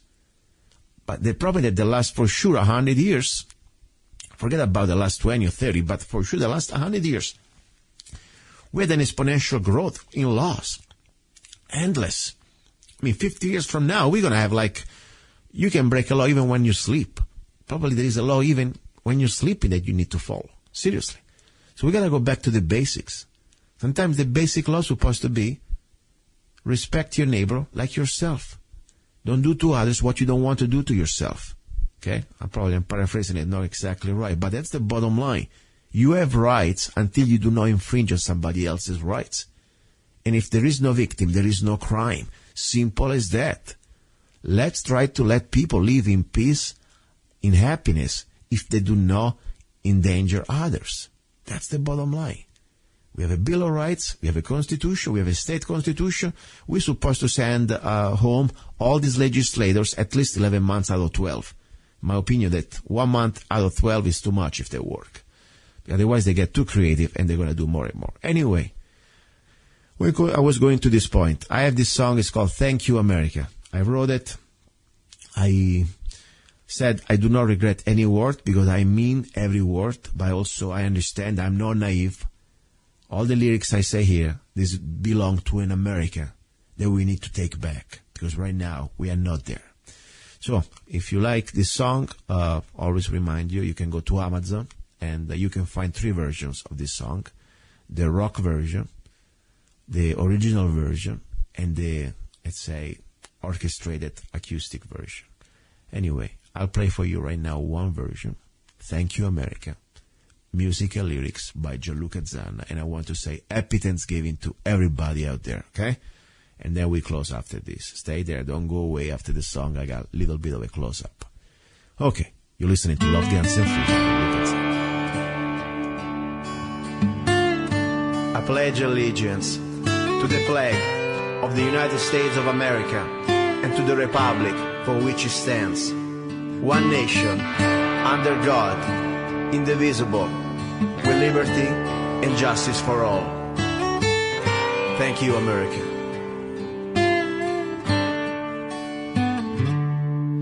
If today I don't have to speak German and live under the Third Reich, hey, thank you, America. And if today I don't have to speak Russian, live under that red flag, hey, thank you, America. Thank you for everything. Thank you for all my dreams. Thank you, yes, I'm free. Thank you, America. Thank you for everything. Thank you for all my dreams. Thank you, yes, I'm free. Thank you, America. And if my wife doesn't have to hide her face, and she can live like a woman, thank you, America. And if today I could drink a beer, celebrate life with no fear. Whoa, thank you, America. Thank you for everything. Thank you for all my dreams. Thank you, yes, I'm free. Thank you, America. Thank you for everything. Thank you for all my dreams. Thank you, yes, I'm free. Thank you, America.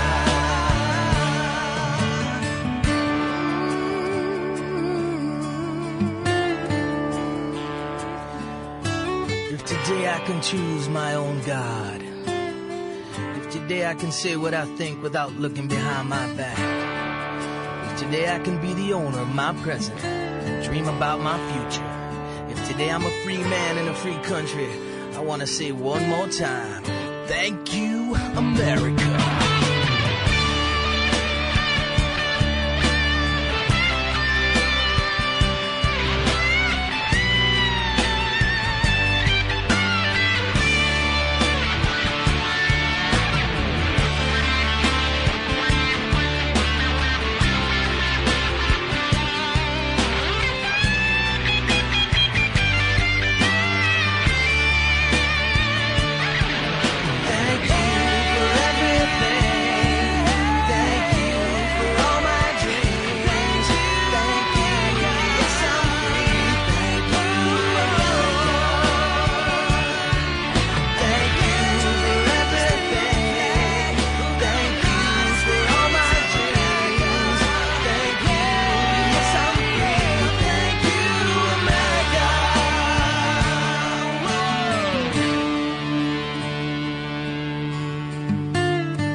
And that was Thank You America, music and lyrics by myself, luca-zanna. As I said, if you want to support the show, very simple. You don't need to be rich.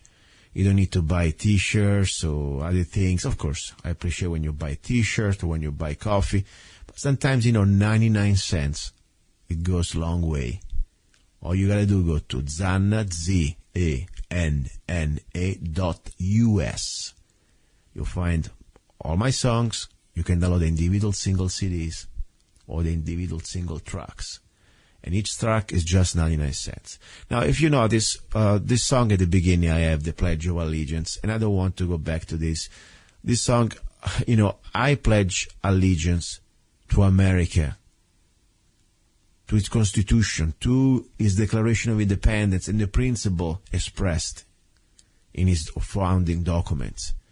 Unfortunately, I told you already a few weeks ago, and I will do another show more accurate, about who wrote the Pledge of Allegiance. It was a socialist.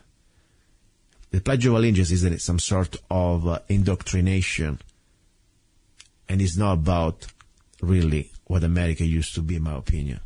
So I have another idea now. Of course, when I wrote this song, many things I didn't know. I've been learning. But I pledge allegiance with my life to America and its principles expressed in the Constitution, the Bill of Rights, and the Declaration of Independence. That's what I do. That's the bottom line. Remember, America is not the government. America is not Obama, it's not Bush, or not even Trump. America is us, we the people. Okay? And more important is the principle of freedom. And more important, the principle that we the people are the first experiment in a nation of self-governing ourselves. Okay? And rights do not come from government, because otherwise they are privileges. Rights come from God, if you believe in God. If you do not believe in God, are in you in the moment that you are born. That's the bottom line. We created the government. The government didn't create us. That's the bottom line.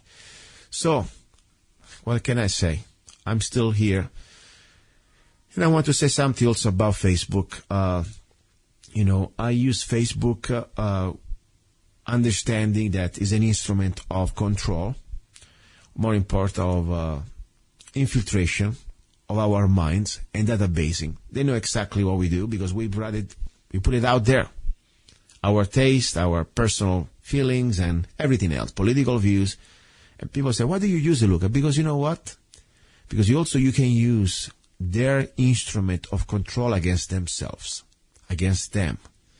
For example, I've been, first of all, I don't need Facebook. If the government or anybody out there who wants to know what is my opinion on things, all you have to do is listen to Love, Guns, and Freedom. I'm not exactly shy or private. Okay, I got a public talk radio show here, so on the internet. So that's the bottom line.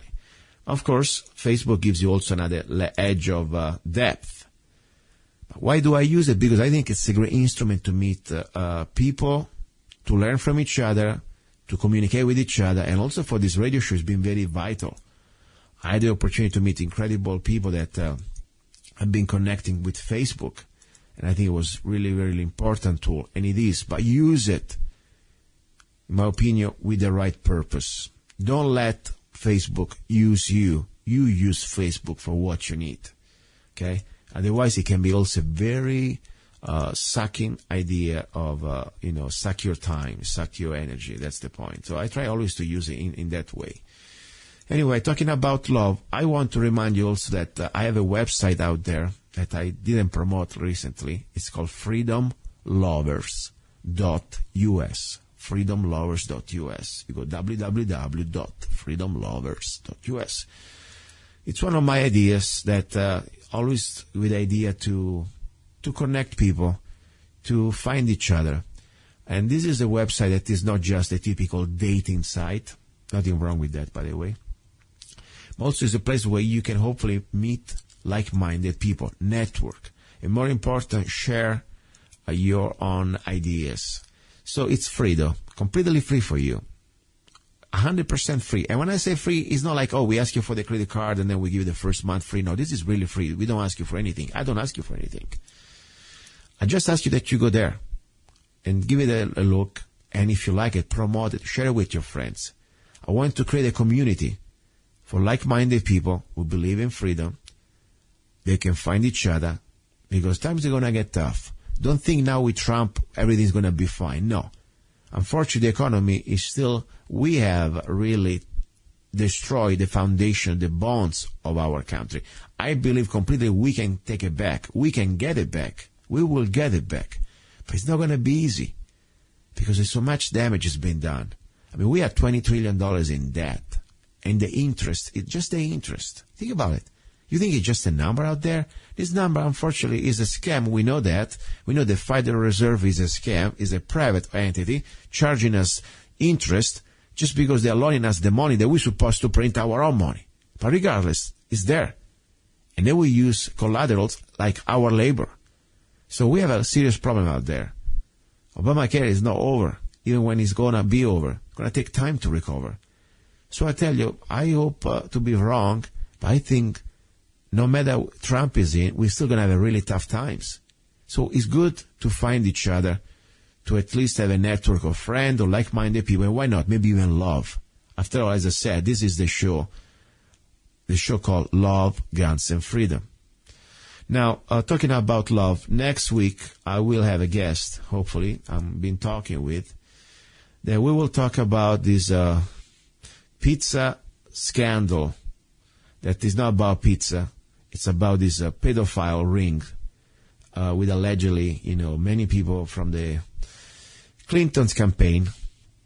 They've been found through WikiLeaks to be part of this Pizzagate, they call it. And I got some audio files from WikiLeaks. Oh my God. These are audio files in Italian that somehow prove phone calls. There is this sort of underground network of pedophilia. And this is disgusting because this is something, unfortunately, has been going around way, way before. And it's been around and it's going around right now while we're talking. So we got to do everything we can to talk about it, learn about it, expose it, and fight it back. All right, we are at the end. I cannot believe it. I want to say one more time, again, thank you. Thank you to all of you. Thank you, America. Thank you for all the people out there who are not afraid to speak up their mind. Even when we disagree, I don't care. I respect you. At least if you stay behind your convictions. That's the idea. Always be polite, though. At least never be violent. Let's put it this way. You don't need to be polite. I don't look for a safe space.